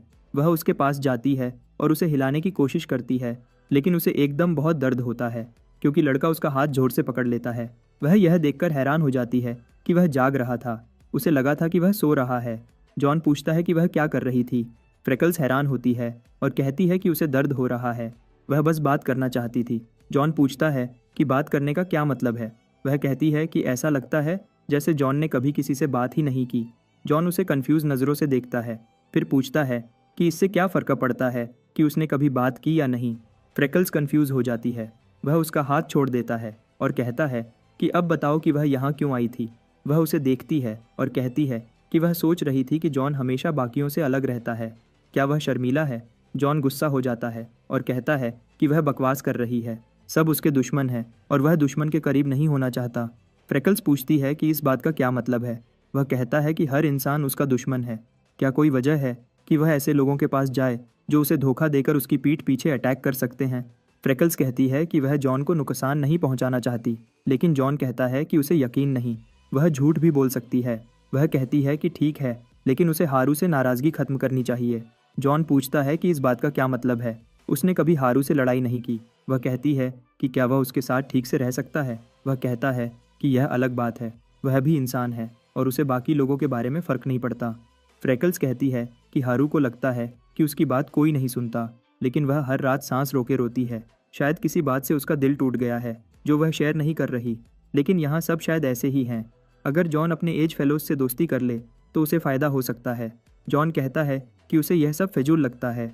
उदास होना सिर्फ कमज़ोर इंसानों के लिए है। अगर उनके पास उदास होने का टाइम है तो उन्हें चाहिए कि वे सर्वाइव करने के बारे में सोचें। वह पूछती है कि क्या उसे कभी किसी ज़रूरी इंसान के खोने का दुख नहीं हुआ। जॉन को याद आता है कि उसके बाप ने पुल पर उसे बचाया था, लेकिन वह कहता है कि नहीं, और उसे कभी भी ऐसा दुख नहीं होगा क्योंकि उसके पास कोई करीबी नहीं। फ्रेकल्स कहती है कि अगर उसके पास कोई करीबी नहीं और न कभी उसे ऐसा दुख हुआ है तो ऐसा लगता है कि वह बहुत अकेला है और हमेशा रहेगा। लेकिन जॉन फिक्र न करे, अगर वह मर गया तो वह उसके लिए दुखी होगी। जॉन यह सुनकर हैरान होता है और कहता है कि यह सब सुनना उसे पसंद नहीं, क्योंकि वह नहीं मरेगा और उसे परवाह नहीं अगर वह मर भी जाए। फ्रेकल्स हंसती है और कहती है कि वह काफ़ी सख्त दिल है, फिर खांसने लग जाती है। बॉम उसकी आवाज़ से जाग जाता है। वह कहती है कि शायद उसने ज़्यादा बात कर ली है, लेकिन अब और परेशान नहीं करेगी। वह उसे स्वीट ड्रीम्स कहती है, लेकिन वह कुछ नहीं कहता, बस सोचता है कि यह अजीब इंसान है। ग्लासेस वाली लड़की भी वहाँ सोई हुई थी। जॉन कहता है कि वह इस सब से थक चुका है। यहाँ आए हुए 4 दिन हो गए हैं। पहले उसे सिर्फ आराम करने की जगह चाहिए थी, लेकिन अब कोई इंसान उसकी तस्वीर चुरा कर ले गया है, जिसकी वजह से जॉन का अपनी माँ को ढूंढने का प्लान आधे में रुक गया है। अगले सीन में उसे कुछ लोग मार रहे होते हैं और वह उनके अटैक्स को बर्दाश्त कर रहा होता है। जॉन सिर्फ पूछता है कि क्या यह सब करके उन्हें मज़ा आ रहा है। मोल हंसता है और कहता है कि यह मज़ेदार क्यों होगा। वह भी यह सब नहीं करना चाहता, लेकिन उसने रूल्स तोड़े हैं, इसलिए उसे सज़ा मिलना ज़रूरी है। जॉन पूछता है कि अगर ऐसा है तो मोल को खरुद को सज़ा देनी चाहिए और उसे तस्वीर वापस रख देनी चाहिए। मोल को एकदम डर महसूस होता है। उसे फील होता है कि जॉन उससे बिल्कुल नहीं डर रहा। तस्वीर की तरफ देखने के बजाय ऐसा लगता है जैसे वह उसे नीचा देख रहा है। मोल चिल्लाता है कि अगर वह अभी भी मुंह चला रहा है तो इसका मतलब उसे सही तरह से मार नहीं पड़ी। जॉन कहता है कि उसके बाप ने उसे समझाया था कि इंसान अंदर से कमज़ोर होते हैं। उसे पहले यह बात समझ नहीं आई थी, लेकिन अब उसे मतलब समझ आ गया है। कुछ देर बाद जॉन अपने इलाके में वापस जाता है। फ्रेकल्स जब उसकी यह हालत देखती है तो उससे पूछती है कि क्या यह मोल और उसके चेलों का काम है। जॉन उसे इग्नोर करता है और कहता है कि उसे समझ आ गया कि सिर्फ इंसान ही रूड नहीं होते। बॉम कहता है कि खुशी की बात है कि उसे ज़्यादा चोट नहीं आई, लेकिन उन्हें इन्फेक्शन रोकने के लिए कुछ करना चाहिए। लड़का सिर हिलाकर कहता है कि उसे कुछ नहीं हुआ और सब ठीक है। फिर वह बैठ जाता है। उसे खाना और पानी मिलता है। फ्रेकल्स कहती है कि उसने उसके लिए लंच ले लिया था क्योंकि उसे नहीं पता था कि वह कब वापस आएगा। वह उसे शुक्रिया कहने जाता है, लेकिन जल्दी से रुक जाता है, जिससे फ्रेकल्स का खाना गले में अटक जाता है। वह पूछती है कि वह क्या कहने वाला था। वह कहता है कुछ नहीं, और वह खांसने लगती है। लड़का कहता है कि उसे अचानक एक ख्याल आया। वह याद करता है कि फ्रेकल्स ने कहा था कि उसका उसे नुकसान पहुंचाने का कोई इरादा नहीं। वह कहता है कि अगर वह झूठ नहीं बोल रही थी और अगर उसके जाने पर सचमुच उसे दुख होगा तो शायद वह उस पर थोड़ा सा भरोसा कर सकता है। एकदम से फ्रेकल्स का खाना ज़मीन पर गिर जाता है और वह भी गिरने लगती है। जॉन देखता है कि खाने का कैन गिरकर रोल करने लग जाता है। बॉम उससे पूछता है कि क्या वह ठीक है। वह उसे खुद को संभालने को कहता है। ऐसा लग रहा है जैसे फ्रेकल्स की तबीयत ज़्यादा ख़राब है। बॉम कहता है कि उसके सिम्टम्स अच्छे नहीं लग रहे और उसे दवा की ज़रूरत है, लेकिन प्रॉब्लम यह है कि उन्हें इसके लिए सरफेस पर जाना होगा क्योंकि यहाँ दवा नहीं है। फ्रेकल्स कहती है कि वह ठीक है, सिर्फ उसके लिए सरफेस पर जाने की ज़रूरत नहीं। बॉम उसे चुप होने को कहता है और कहता है कि अगर अभी दवा नहीं मिली तो उसकी हालत और ख़राब हो जाएगी। जॉन क्यूरियस होकर पूछता है कि कैसे, बिना दवा के उसकी हालत कैसे ख़राब होगी। बॉम सोचने लगता है कि इसे कैसे समझाए, लेकिन तभी मोल अंदर आता है और कहता है कि बॉस बॉम को बुला रहा है। मोल जॉन को देखता है और एक लंबी सांस लेता है। वह उसकी तस्वीर निकालकर कहता है कि उसे समझ नहीं आता कि इतने छोटे बच्चे के साथ इतना कुछ क्यों करना पड़ रहा है, जबकि वह अपने चाकू से आसानी से उसका खात्मा कर सकता है। मोल कहता है कि उसे ऑर्डर्स मिले हैं कि बॉम जख्मी लोगों का इलाज करे और उसे जल्दी करना होगा। बॉम उसे बताने की कोशिश करता है कि वह नहीं कर सकता, लेकिन मोल को लगता है कि बॉम उसकी डिसरिस्पेक्ट कर रहा है। वह उससे पूछता है कि क्या डॉक्टर बॉस के खिलाफ जाने का प्लान बना रहा है। बॉम कहता है कि उसका वह मतलब नहीं था। वह दूसरे पेशेंट्स का इलाज भी करेगा, लेकिन पहले फ्रेकल्स का इलाज करेगा क्योंकि उसे अभी इलाज की ज़रूरत है। फ्रेकल्स जल्दी से उठकर कहती है कि वह ठीक है और अगर वे उसे बताएं कि दवा कहाँ है तो वह खुद सरफेस पर जाकर ढूंढ लेगी। बॉम उसे समझाने की कोशिश करता है कि इस हालत में वह सरफेस पर सर्वाइव नहीं कर पाएगी। मोल कहता है कि उसे समझ आ गया कि उसे क्या करना है और काश उन्होंने पहले बताया होता। मोल एकदम से अपना चाकू निकालता है और एकदम से फ्रेकल्स के पेट में घुसा देता है और कहता है कि अगर उसे पहले पता होता तो वह पहले इसका काम आसान कर देता। फ्रेकल्स के पेट में अचानक तेज दर्द होता है। सब यह देखकर शॉक हो जाते हैं। यहाँ तक कि जॉन को भी अंदाजा नहीं था कि ऐसा भी हो सकता है। मोल चाकू निकाल देता है जिससे फ्रेकल्स जमीन पर गिर जाती है। बॉम्ब जल्दी से उसके पास दौड़ता है। बाकी सब देखते ही रह जाते हैं। फ्रेकल्स के पेट से बहुत ज़्यादा खून बहने लग जाता है और खून जॉन की तरफ बढ़ता है जो उसे देख रहा होता है। उसकी नज़र फ्रेकल्स पर टिकी है। वह कहता है कि वह फील कर सकता है उसकी ज़िंदगी धीरे धीरे ख़त्म हो रही है। जैसे जैसे खून और बहता है, जॉन कहता है कि इंसान इतनी आसानी से मर सकते हैं। वह देखता है कि फ्रेकल्स की लाइफ फोर्स हर सेकंड के साथ कम होती जा रही है और उसके अंदर कुछ खुलने लगता है। तभी फ्रेकल्स जॉन को अपनी उंगली से टच करती है। जॉन के जज्बात एकदम बदल जाते हैं। वह उससे पूछती है कि वह इतना सीरियस क्यों है। जॉन कुछ बोल नहीं पाता और वह कहती है कि उसे यकीन है कि जॉन ने कहा था कि उसे किसी के जाने से फ़र्क नहीं पड़ेगा। और फिर फ्रेकल्स की बॉडी से सारी जान निकल जाती है और उसका बेजान हाथ ज़मीन पर गिर जाता है। सब समझ जाते हैं कि वह मर चुकी है, लेकिन कोई कुछ बोल नहीं पाता। मोल एक आदमी से बोलता है कि यह सब बहुत फिजूल था। उसे इस बात का ज़रा भी एहसास नहीं कि उसने एक इंसान की जान ले ली है। बॉम्ब गुस्से से कांपने लगता है और पूछता है कि वह इतना पत्थर दिल कैसे हो सकता है जब उसने अभी एक इंसान को मार दिया है। बॉम्ब को एक बात समझ आ गई है कि मॉन्स्टर्स सिर्फ सरफेस पर नहीं होते। उसे जालिम अंदाज में मोल कहता है कि वह ज़्यादा होशियार बनने की कोशिश कर रहा है। मोल कहता है कि यह करना ज़रूरी था। अगर बॉम्ब उसके साथ सरफेस पर चला जाता तो वे लोग अपने इकलौते डॉक्टर को खो देते और वह अपने डॉक्टर को सिर्फ एक इंसान को बचाने के लिए नहीं खो सकता। उन सबको मोल का शुक्रगुजार होना चाहिए क्योंकि इस तरह मरना मॉन्स्टर्स के हाथों खाए जाने से ज़्यादा बेहतर है। जॉन अभी भी फ्रेकल्स की लाश के पास खड़ा है। मोल देखता है कि वह हिल नहीं रहा। वह शैतानी तरीके से हंसता है और पूछता है कि क्या वह डर गया है। मोल कहता है कि जॉन ऐसा बिहेव कर रहा था जैसे वह बहुत टफ है। जॉन उसकी तरफ मुड़ता है और उसे गुस्से वाली नज़र से देखता है। मोल के हाथों को देखते हुए उसे पता लगता है कि उसने चाकू पकड़ा हुआ है। जॉन कहता है कि लगता है कि मोल ने पिक्चर कहीं खो दी है। मोल को एहसास होता है कि जॉन सही कह रहा है। वह मुड़ता है और कहता है कि उसने पिक्चर शायद तब गिरा दी जब उसने चाकू उठाया था। जॉन अपनी पोजीशन चेंज कर लेता है। मोल जॉन को नीचे से आते हुए देखकर पूछता है कि अब वह क्या करेगा। वह जॉन पर हंसता है और अपनी जगह बेफिक्र खड़ा रहता है, लेकिन वह जैसे ही ब्लिंक करने के लिए अपनी आंखें बंद करता है, जॉन इस मौके का फ़ायदा उठाता है। मोल फिर उससे पूछता है कि क्या वह उस पर अटैक करेगा, लेकिन अचानक उसे समझ नहीं आता कि जॉन कहाँ से कहाँ निकल गया। वह आंखें खोलता है और जॉन कहता है हाँ, वह सीधा उसके चेहरे पर अटैक करेगा। यह कहकर जॉन उसके चेहरे पर एक ज़ोरदार पंच मारता है जिससे उसका चेहरा अंदर घुस जाता है। मोल के आदमियों को समझ नहीं आता कि इतनी जल्दी यह सब कैसे हो गया। वे कुछ करते इससे पहले जॉन तेजी से आगे बढ़ता है और मोल तक पहुंचता है जो हवा में उड़ रहा होता है। वह उसके चेहरे पर एक और पंच मारता है। इस तरह वह एक डेडली अटैक कर लेता है। मोल हवा में ही गोल गोल घूमता है और चाकू हवा में उड़ जाता है। जॉन एक बार फिर से जंप करता है और उड़कर मोल को एक और पंच मारता है। मोल का सिर दीवार से टकराता है और सारी दीवार टूट जाती है। जॉन मोल को पकड़ लेता है और हवा में गिरता हुआ चाकू नीचे आता है। जॉन चाकू हवा में पकड़ लेता है और उसे सही से पकड़ लेता है। बाकी सब डर के मारे देखते हैं, लेकिन जॉन वह चाकू मोल के गले पर रख देता है जिससे उसका खून बहने लगता है। जॉन उसे देखता है तो उसे फील होता है कि यह आदमी मेंटली मर चुका है। जॉन कांपने लगता है और कहता है कि यह बंदा तो बंदर से बहुत कमज़ोर है। जब उसने मोल पर पहला अटैक किया, उसे पता चल गया था कि मोल ने उसके मुक्के का जवाब दिया।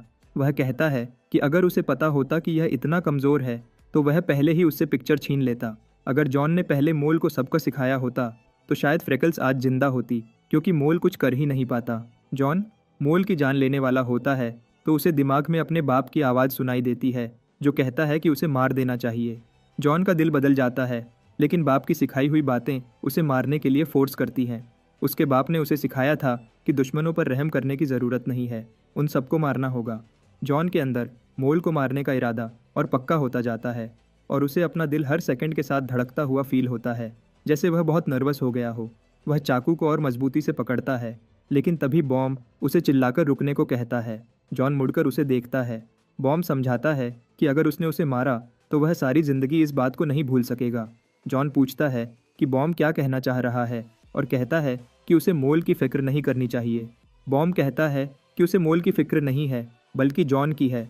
अगर उसने मोल को मार दिया तो वह भी उस जैसा हो जाएगा। जॉन कंफ्यूज हो जाता है लेकिन बॉम्ब उसे कहता है कि सोच समझ कर देखे, क्या उसे मारना ज़रूरी है। जॉन चाकू में अपनी परछाई देखता है और बाप से पूछता है कि क्या दुश्मनों को मारना ज़रूरी है। जॉन कहता है कि अगर वह उन्हें मौत के करीब लाकर छोड़ दे तो वे उससे डर जाएंगे और दोबारा अटैक नहीं करेंगे। लेकिन उसका बाप हंसता है और कहता है कि ऐसी कमज़ोर सोच के साथ वह एक हफ्ता भी नहीं जी पाएगा। शायद जॉन इंसानों को मारने से डरता है। जॉन उसे कहता है कि ऐसा कुछ नहीं है, वह किसी की जान नहीं लेगा क्योंकि वह कभी अपने बाप या मोल जैसा नहीं बनना चाहता। भले ही तबाही उसके बताने के मुताबिक आई है, लेकिन अब वह अपनी ज़िंदगी अपने तरीके से गुजारेगा। वह अपने बाप की तरह लोगों को मारने नहीं जाएगा, सिर्फ इसलिए क्योंकि वे उसे पसंद नहीं, क्योंकि यह सिर्फ बुरे लोग करते हैं। जॉन चाकू छोड़ देता है और अब उसका हाथ भी कांप नहीं रहा। बॉम्ब खरुश हो जाता है और कहता है कि उसने सही फैसला किया। जॉन उसे कहता है कि यह उसकी बातों की वजह से नहीं, बल्कि उसे लगता है कि अगर उसने उसे मारा तो वह भी उसी जैसा हो जाएगा और उसे मारने की कोई खास वजह नहीं है, क्योंकि उसे फ़र्क नहीं पड़ता कि फ्रेकल्स हो या ना हो। अगर वह जिंदा भी होती तो उसकी माँ को ढूंढने के मिशन में वह हेल्प नहीं करती। जॉन का ध्यान भटकता देखकर अचानक मोल का एक हेंचमैन पीछे से डंडा लेकर जॉन पर अटैक करता है और कहता है कि अब जॉन को मारने का सही मौका है, क्योंकि अब उसके पास चाकू भी नहीं है।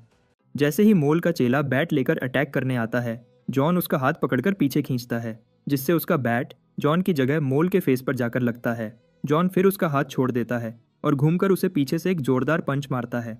इस पंच से वह गिरने लगता है और तभी जॉन उसे लात मारकर और दूर गिरा देता है। वह बी कट के सामने गिरता है, जो उसे देख रहा होता है। बी कट कुछ उठाने के लिए हाथ बढ़ाता है और जॉन पूछता है कि वह क्या कर रहा है। वह जॉन की माँ की तस्वीर उठाता है और कहता है कि यह शायद उसके लिए खास तस्वीर है। जॉन आगे बढ़ता है और कहता है कि हाँ, बहुत खास है। तो वह क्या करना चाहता है? बी कट को लगता है कि शायद जॉन उस पर भी अटैक करेगा, तो वह एक रूमाल निकालकर तस्वीर साफ करने लगता है और फूंक मारकर पिक्चर जॉन को दे देता है। आखिर में कहता है कि उसे इसका ख्याल रखना चाहिए, जबकि उसके हाथ डर से कांप रहे होते हैं। जॉन तस्वीर लेता है और बॉम्ब और बाकियों के पास वापस जाता है। वह फ्रेकल्स की ढकी हुई लाश को देखता है और उसे देखकर अपनी फीलिंग्स को समझ नहीं पाता। बॉम्ब उसे कहता है कि उसे वह छोटी लड़की कहीं नहीं दिख रही और हारू का भी कोई अता पता नहीं। बॉम्ब ने थोड़ी देर पहले सुना था कि उसका गार्डियन उसे वॉशरूम ले जा रहा है। वैसे अच्छा हुआ कि वह लड़की यहाँ नहीं थी, वरना यह सब देखकर वह परेशान हो जाती। इतने में ही मोल का एक और चेला, जिसका नाम मारियो होता है, कहता है कि अगर जॉन इतनी आसानी से उन्हें हरा सकता था तो पहले कुछ क्यों नहीं किया। जॉन कहता है कि मोल ने उससे एक चीज़ छीन ली थी। मारियो पूछता है कि क्या वह उस तस्वीर की बात कर रहा है और मजाक के अंदाज में पूछता है कि जॉन एक तस्वीर के लिए इतना कुछ क्यों कर रहा है। जॉन कहता है कि यह उसके लिए बहुत ज़रूरी है। यह बात सुनकर मारियो को डर लग जाता है। जॉन तस्वीर को देखता है, फिर बॉम्ब से कहता है कि उसे एक चीज़ पूछनी थी।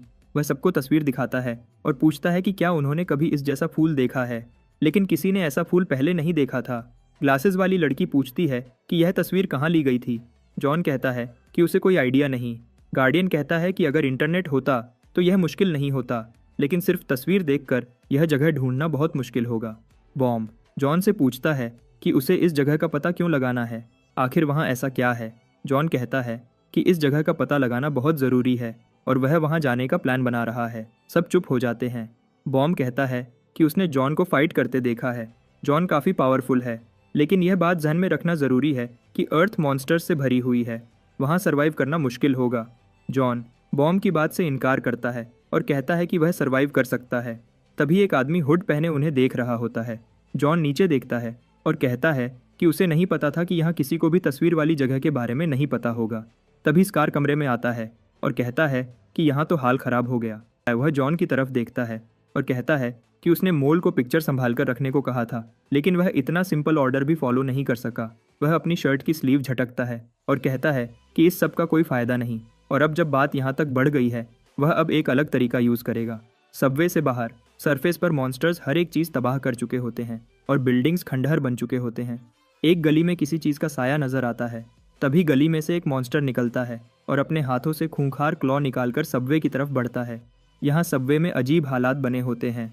वहाँ कुछ लोग बात कर रहे होते हैं कि उनके पास काफ़ी लकड़ी है, वे आसानी से कुछ पका सकते हैं। तभी एक आदमी लाइटर जलाता है और तुरंत आग भड़क उठती है। हारू इसे कंफ्यूज होकर देखती है। छोटी लड़की बाथरूम से बाहर आती है और कहती है कि यहाँ सब अजीब हैं, कोई टॉयलेट यूज़ करने के बाद फ्लश नहीं करता। हारू एकदम हंसती है और कहती है कि ऐसा उन्हें मजबूरन करना पड़ता है क्योंकि फ्लश का सिस्टम ख़राब है। वहाँ एक आदमी, जिसे शायद पहले इंट्रोड्यूस नहीं किया गया, कहता है कि अब देर हो चुकी है और उसे उन्हें वापस भेजना होगा। हारू उसे घूरती है कि वह क्या बड़बड़ा रहा है। फिर वह कहता है कि ऐसा मत करो, वह भी सर्वाइव करने की पूरी कोशिश कर रहा है। ऐसा लग रहा था जैसे वह आदमी पागल हो गया हो। अचानक जो आदमी खाना पका रहा है उसके पॉट में कुछ गिरता है। वह अपने दोस्त से पूछता है कि क्या उसने कुछ डाला। उसका दोस्त कहता है कि फिजूल बातें न करो और जल्दी से खाना बनाओ। आदमी सोचता है कि शायद उसका वहम था। फिर छत से और चीज़ें गिरने लगती हैं। वह ऊपर देखता है और सोचता है कि आसमान से पत्थर क्यों गिर रहे हैं। तभी उसकी नज़र छत पर पड़ती है, जहाँ वह देखता है कि छत क्रैक हो रही है। क्रैक में से उसे एक मॉन्स्टर की चमकती हुई आंखें दिखती हैं और वह सीधा आदमी की तरफ छलांग लगाता है। सीने वापस कार पर आता है, जो कमरे में इधर उधर देखता है। वह देखता है कि मोल की लाश जमीन पर पड़ी है और दूसरा आदमी भी बेहोश पड़ा है। स्कार कहता है कि उसका अंदाज़ा सही था। पहले जिस दुनिया में वह था वहाँ भी कुछ लोग ऐसे थे जो अंदर से मॉन्स्टर्स थे और वे बाकी लोगों से अलग थे। लेकिन अब तो सचमुच दुनिया मॉन्स्टर्स से भर गई है। स्कार का चेला कहता है कि उसे जॉन से संभल कर रहना होगा, क्योंकि वह दिखने में जितना लगता है उससे कहीं ज़्यादा ताकतवर है। स्कार उसे जोर से बाजू मारकर चुप कराता है और वह दूर जा गिरता है। स्कार कहता है कि किसी के उसे बताने की ज़रूरत नहीं कि क्या करना है क्या नहीं, और वैसे भी उसे जॉन की ज़रूरत है। वह उसकी तरफ चलता है और कहता है कि उसकी आंखें काफ़ी खतरनाक लगती हैं, लेकिन उसे पता होना चाहिए कि यहाँ कौन बॉस है। स्कार हंसता है और कहता है कि शायद अब वह जॉन की असली फॉर्म देख सकेगा। फिर वह जॉन की आंखों में झांकना शुरू करता है। कहता है कि वह उसकी रूह की दुनिया में देखना चाहता है। तभी उसे अजीब फीलिंग आती है। वह एक गहरे अंधेरे सुराख की तरफ देखता है और एकदम परेशान हो जाता है। उसकी आंखें हैरानी से बड़ी हो जाती हैं। वह कहता है कि वह गलत था। वह एकदम डर जाता है और कहता है कि वह जॉन की रूह में नहीं झांक रहा, बल्कि जॉन उसकी रूह में झांक रहा था। स्कार चौंक जाता है जब एकदम एक बड़ी सी चीज़ उसे निगल लेती है। वह चीखता है और ज़मीन पर गिर जाता है और पूरी तरह कांपने लगता है। उसका चेला पूछता है कि क्या हुआ, लेकिन स्कार ठंडे पसीने में डूब चुका है। जॉन उसे घूरता है और स्कार समझ जाता है कि यह डर की सबसे प्योर फॉर्म है। स्कार कहता है कि उसे लगा था कि किसी चीज़ ने उसे पूरा निगल लिया था। स्कार को डर के मारे कांपता देखकर बॉम और बाकी लोग हैरान हो जाते हैं। एक औरत सोचती है कि वह जॉन के सामने ऐसा क्यों बिहेव कर रहा है। तभी कहीं से दर्दनाक चीखें सुनाई देती हैं और सब उस तरफ देखते हैं। एक आदमी कमरे में दाखिल होता है और उसका जिस्म खून से भरा होता है। वह कहता है कि उसे मदद चाहिए क्योंकि उसे कुछ दिख नहीं रहा। स्कार अपने होश संभालता है और उसकी तरफ देखता है। औरत पूछती है कि बॉडी से खून क्यों निकल रहा है। आदमी कहता है कि उसे नहीं पता कि उसके साथ क्या हुआ है, वह बस सो रहा था। फिर उसे सिर में तेज दर्द फील हुआ। उसे पहले भी दर्द हो रहा था, लेकिन अचानक बहुत ज़्यादा दर्द शुरू हो गया है। किसी को समझ नहीं आ रहा होता कि उसे क्या हुआ है। उन्हें लगता है कि शायद किसी मॉन्स्टर की वजह से उसे सिर पर चोट लग गई है। अचानक वह आदमी अपने सिर के पीछे तेज तेज खराश करने लग जाता है और कहता है कि उसके सिर में कोई चीज़ है जो निकलना चाहती है लेकिन निकल नहीं पा रही। एकदम से वह बिल्कुल रुक जाता है, फिर एकदम से झटके खाता है, लेकिन दोबारा सीधा खड़ा हो जाता है। इसके अजीब बिहेवियर को देखकर सब हैरान हो जाते हैं। अचानक उस आदमी का चश्मा टूट जाता है और 2 टेंटिकल्स उसकी आंखों से निकलकर सामने एक आदमी के सीने में घुस जाते हैं। वह आदमी चीखता है, लेकिन स्कार आगे बढ़ता है और टेंटिकल को पकड़कर उस आदमी के सीने से निकाल देता है। किलर स्कार पर अटैक करने के लिए उसकी तरफ जंप करता है, लेकिन स्कार उसके फेस पर जोरदार पंच मारता है, जिससे वह कमरे से बाहर उड़कर गिर जाता है। अचानक मॉन्स्टर उसके सिर के पीछे से रेंगता हुआ निकलता है, तो स्कार उसे मारने के लिए एक कुल्हाड़ी पकड़ता है। मॉन्स्टर उसकी तरफ उछलता है, लेकिन स्कार उसे नीचे गिरा देता है और जल्दी से उसके पास भागकर उस पर अपना गुस्सा निकालने के लिए उसके टुकड़े टुकड़े करना शुरू कर देता है। सब देखते हैं और कहते हैं कि लगता है आज यह सारा गुस्सा इस मॉन्स्टर पर ही निकालेगा। स्कार थककर कांपने लगता है। उसे समझ नहीं आ रहा था कि यह कहाँ से आया। फिर उसे कुछ सुनाई देता है, जबकि बाकी सब लोग इस बात पर बहस कर रहे होते हैं कि उसने एक मॉन्स्टर को मार दिया और उन्हें बचा लिया। सिर्फ स्कार और जॉन ही बाहर से आने वाली आवाज़ को सुन पा रहे हैं, क्योंकि वे जान गए कि कोई चीज़ आ रही है। अचानक एक मॉन्स्टर दरवाज़ा तोड़ देता है। एक न एक दिन यह होना ही था, क्योंकि वे लोग सबवे में ज़्यादा टाइम से थे। सब यहाँ भूल गए थे कि मॉन्स्टर्स अभी भी हैं। वे सब ऐसे प्रिटेंड कर रहे थे कि मॉन्स्टर्स जा चुके हैं। वे लोग भूल गए थे कि सरफेस पर उनके साथियों के साथ क्या हुआ था। तभी एक आदमी के हाथ से बैट गिर जाता है और सब डर के मारे भागने लगते हैं। यह एक आंतरिक डर है, उस चीज़ का डर जिसे तुम नहीं जानते। स्कार सबको भागते देखता है तो उसे गुस्सा आ जाता है। वह चिल्लाता है कि उन्हें इस मॉन्स्टर का सामना करना होगा और लड़ना होगा। सब रुक जाते हैं तो वह सबसे पूछता है कि वे कब तक भागते रहेंगे, कब तक वे यहाँ छुपकर बैठे रहेंगे और अपने साथियों को मरता देखते रहेंगे।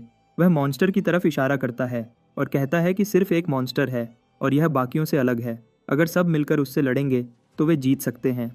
सब मॉन्स्टर की तरफ देखते हैं सबको यही लग रहा था कि अगर स्कार ने एक मॉन्स्टर को मार लिया है तो वे सब भी मिलकर मॉन्स्टर को मार सकते हैं। वे सब के सब जोश में आ जाते हैं। वे एक दूसरे को मोटिवेट करते हैं और कहते हैं कि उन्होंने अभी उसे मॉन्स्टर को मारते देखा तो वे भी कर सकते हैं। एक औरत बैट उठाती है और कहती है कि उन्हें मिलकर इस मॉन्स्टर को खुद मारना होगा। अब उन्हें मॉन्स्टर से डर नहीं लगता और मॉन्स्टर्स के आने के बाद आज पहली दफ़ा उन्हें एक उम्मीद फील हुई कि वे भी कुछ कर सकते हैं। स्कार भी जोश में आ जाता है। औरत उसकी तरफ देखती है और उसे ऑर्डर देने को कहती है, लेकिन अचानक स्कार के नाक से खून बहने लगता है। सब कंफ्यूज होकर उससे पूछते हैं कि क्या हुआ। उसका सिर एक तरफ झुकता है और उसका जिस्म हवा में ऊपर होने लगता है। तभी सब देखते हैं कि ज़मीन पर पड़ा हुआ मॉन्स्टर जिसको स्कार ने 2 टुकड़े कर दिए थे, उसके मुंह से टेंटिकल्स निकलने लगते हैं और वे टेंटिकल्स स्कार की कमर में घुसाकर उसे उठा लेते हैं और उसे बहुत ज़्यादा जख्मी कर देते हैं। बाकी लोग कंफ्यूज हो जाते हैं और कहते हैं कि स्कार ने मॉन्स्टर को पक्का मारा था, तो यह दोबारा कैसे जिंदा हो गया। वे सोचने लगते हैं कि इसका मतलब है कि मॉन्स्टर्स को मारा नहीं जा सकता और अगर उन्होंने एक मॉन्स्टर को भी हरा दिया तो वे कभी सचमुच जीत नहीं सकते, क्योंकि पूरी दुनिया में लाखों मॉन्स्टर्स घूम रहे हैं। अचानक और ज़्यादा मॉन्स्टर्स दीवारों के रास्ते अंदर घुस आते हैं और सबकी तरफ बढ़ते हैं। सब लोग डर से इधर उधर भागने लग जाते हैं। मॉन्स्टर एक आदमी के सिर पर पंजा मारता है जिससे उसका सिर हवा में उड़ जाता है और उसका सिर हवा में उड़ता देख लोग कुछ समझ नहीं पाते कि क्या हो रहा है। एक मॉन्स्टर बुलकट की तरफ अटैक करने के लिए जंप करता है और उसका हाथ काट देता है। लोगों में डर फैल जाता है और हर तरफ भगदड़ मच जाती है। वे बस देखते रह जाते हैं। जिस औरत ने बैट उठाया था उसे मॉन्स्टर पकड़ लेता है। वह उसके पैरों को पकड़कर जोर से दबाता है। इतने जोर से दबाने से उसके पैरों की हड्डियां क्रश हो जाती हैं। तभी मॉन्स्टर उसे खा लेता है और पूरे कमरे में बस उसकी हड्डियों की आवाज़ रह जाती है।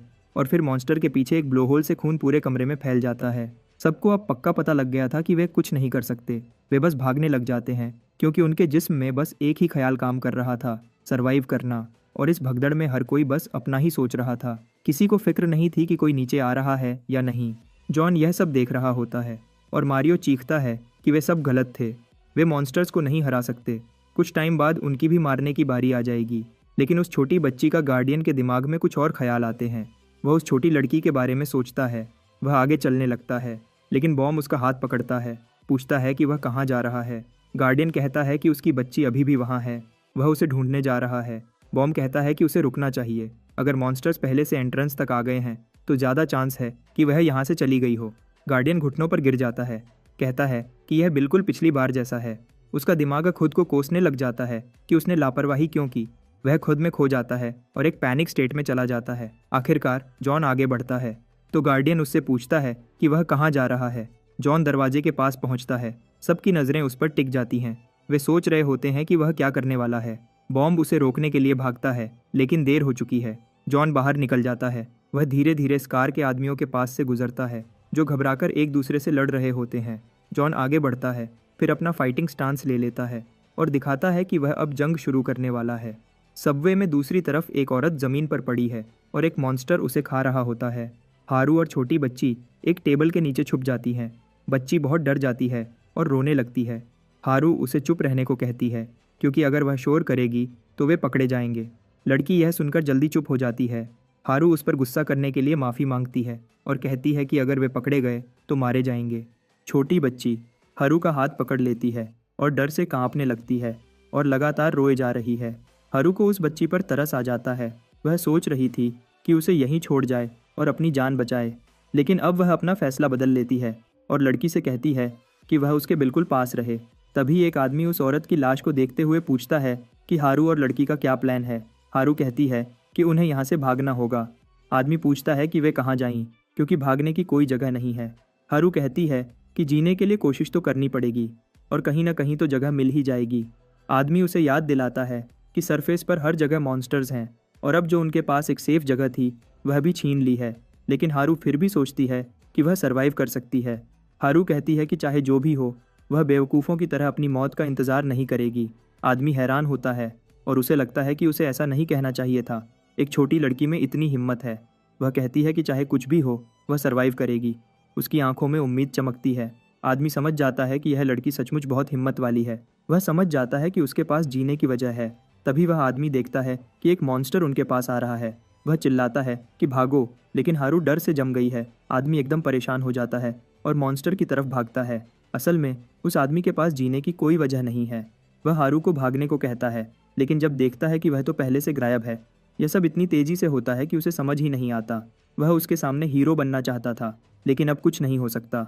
मॉन्स्टर उसे चीर फाड़ कर खा जाता है और उस आदमी के चीखने की आवाज़ सुनाई देती है, लेकिन हारू आंखें बंद करके आगे भागती रहती है।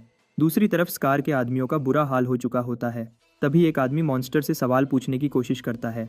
शायद वह डर से पागल हो गया है, जो मॉन्स्टर से बात करने की कोशिश कर रहा है, लेकिन इसकी बातों से मॉन्स्टर पर कोई फर्क नहीं पड़ रहा। पहले वाली औरत भी मॉन्स्टर को बुरी तरह चाकू मारने लगती है, लेकिन वह थक जाती है और देखती है कि मॉन्स्टर के सारे जख्म ठीक हो रहे हैं। मॉन्स्टर उस आदमी को पकड़ लेता है जो सवाल पूछ रहा था। तभी औरत मौका देखकर जमीन पर गिरकर पीछे रेंगने लग जाती है। एक बात तो कन्फर्म हो गई है कि वे लोग जीत नहीं सकते। जॉन आगे बढ़ता है, जबकि बॉम अभी भी दरवाजे पर खड़ा होकर उसे वापस बुलाने की कोशिश कर रहा होता है। छोटी लड़की सोचती है कि वह कहाँ जा रहा है, जबकि बाकी लोग नीले टेंटेकल मॉन्स्टर का बंदोबस्त करने की कोशिश कर रहे होते हैं। टेंटेकल स्कार की लाश को जॉन की तरफ घुमाकर फेंकता है। तभी जॉन अपना फाइटिंग स्टांस लेता है। औरत समझ जाती है कि वह लड़ने वाला है, लेकिन उसे लगता है कि वह भी स्कार की तरह मर जाएगा। मॉन्स्टर एक बार फिर स्कार से टेंटेकल्स निकालता है और जब वे जॉन के पास आते हैं, जॉन को ज़रा भी डर नहीं लगता। जैसा उसने ट्रेनिंग में सीखा था, वह वैसे ही एक्ट करता है और टेंटेकल्स के नीचे झुककर डॉज करता है और फिर टेंटेकल्स को पकड़ लेता है और ज़्यादा टेंटेकल्स उसकी तरफ आते हैं। वह उन्हें डॉज करता है और पहले पकड़े 2 टेंटेकल्स का इस्तेमाल करके बाकी को उलझा देता है। मॉन्स्टर उसे पीछे से सरप्राइज अटैक करता है, लेकिन जॉन उस अटैक का अंदाज़ा लगा लेता है और दीवार से जंप करके अटैक से बच जाता है। लेकिन मॉन्स्टर के टेंटेकल्स दीवार में फंस जाते हैं। जॉन सेफली खड़ा हो जाता है और अभी भी उसने टेंटेकल्स पकड़े हुए थे, वह उन्हें भी बांध देता है। मॉन्स्टर एक और अटैक करता है। तभी जॉन पहले से 2 बंधे हुए टेंटेकल्स छोड़ देता है। मॉन्स्टर पूरी कोशिश कर रहा है, लेकिन उसका एक भी अटैक काम नहीं कर रहा था। तभी वह एकदम रुक जाता है, क्योंकि जॉन ने उसे पूरी तरह उलझा दिया था, जैसा उसने प्लान किया था।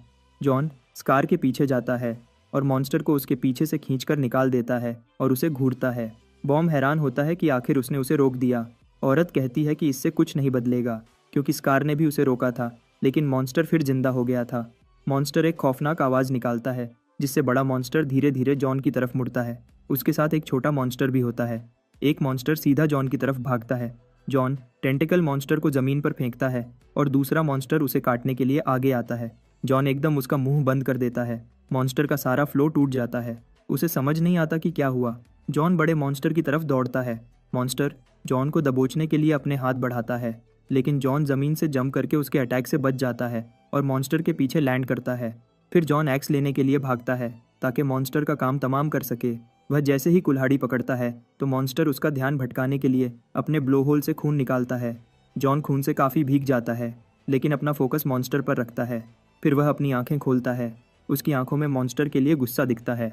बाकी सब सोचते हैं कि अब जॉन नहीं बचेगा, लेकिन जॉन ने अटैक डॉज कर लिया और सब हैरान होते हैं कि उसने यह कैसे कर लिया। सबको लगता है कि जॉन लकीली बच गया। वह भले ही अटैक से बच गया है, लेकिन मॉन्स्टर बहुत ज़्यादा पावरफुल है। उसका जिस्म हमेशा रिजेनरेट करता है। मॉन्स्टर्स के खिलाफ लड़ना खुदकुशी करने जैसा है, लेकिन फिर भी किसी में हिम्मत नहीं थी कि जॉन को रोक सके। वे सब बस जॉन को अकेला लड़ते हुए देखते रहे। जॉन अपने कंधे को पकड़ता है और तभी उसे अपने बाप की बात याद आती है, जब उसने कहा था कि इस दुनिया में ऐसा कोई नहीं है जो हमेशा जिंदा रहेगा, सब मरेंगे। मॉन्स्टर्स उस पर अटैक करने के लिए दोबारा उसकी तरफ भागते हैं और साथ ही उसके बाप की बातें उसके दिमाग में चलती रहती हैं। हर जिंदा चीज़ के लिए एक सोर्स होता है जहाँ से उसकी ज़िंदगी शुरू होती है। जैसे ही मॉन्स्टर जॉन के पास आता है, सबके दिल की धड़कनें डर से तेज़ हो जाती हैं। उसका बाप कहता था कि उस सोर्स को निशाना बनाओ जो सारी पावर प्रोवाइड करता है। उसका बाप उसे एक फूल की पत्ती तोड़कर एग्जाम्पल देता है। बाप कहता है कि अगर यह जॉन है तो उसे पता होगा कि क्या हो रहा है। दोनों मॉन्स्टर्स उस पर अटैक करते हैं, लेकिन वह सही टाइम पर हवा में जंप करके दोनों के अटैक्स से एक साथ बच जाता है। उसका बाप कहता है कि जॉन फील कर सकता है कि उनकी ज़िंदगी कहाँ से शुरू होती है। जॉन मॉन्स्टर के पीछे रुकता है, जैसे फूल की रूट्स ज़मीन में होती हैं और सब एक सीड से बनते हैं। अगर रूट्स निकाल दो तो फूल मर जाता है।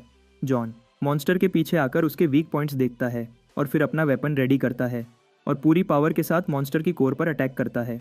जॉन का अटैक सही लगता है और बड़ा मॉन्स्टर कुछ पल में एक लिक्विड जैसी शेप में घुल जाता है और छोटा होकर एक अजीब पत्थर जैसा बन जाता है। जॉन यह सब करके बहुत थक जाता है और उसे देखता है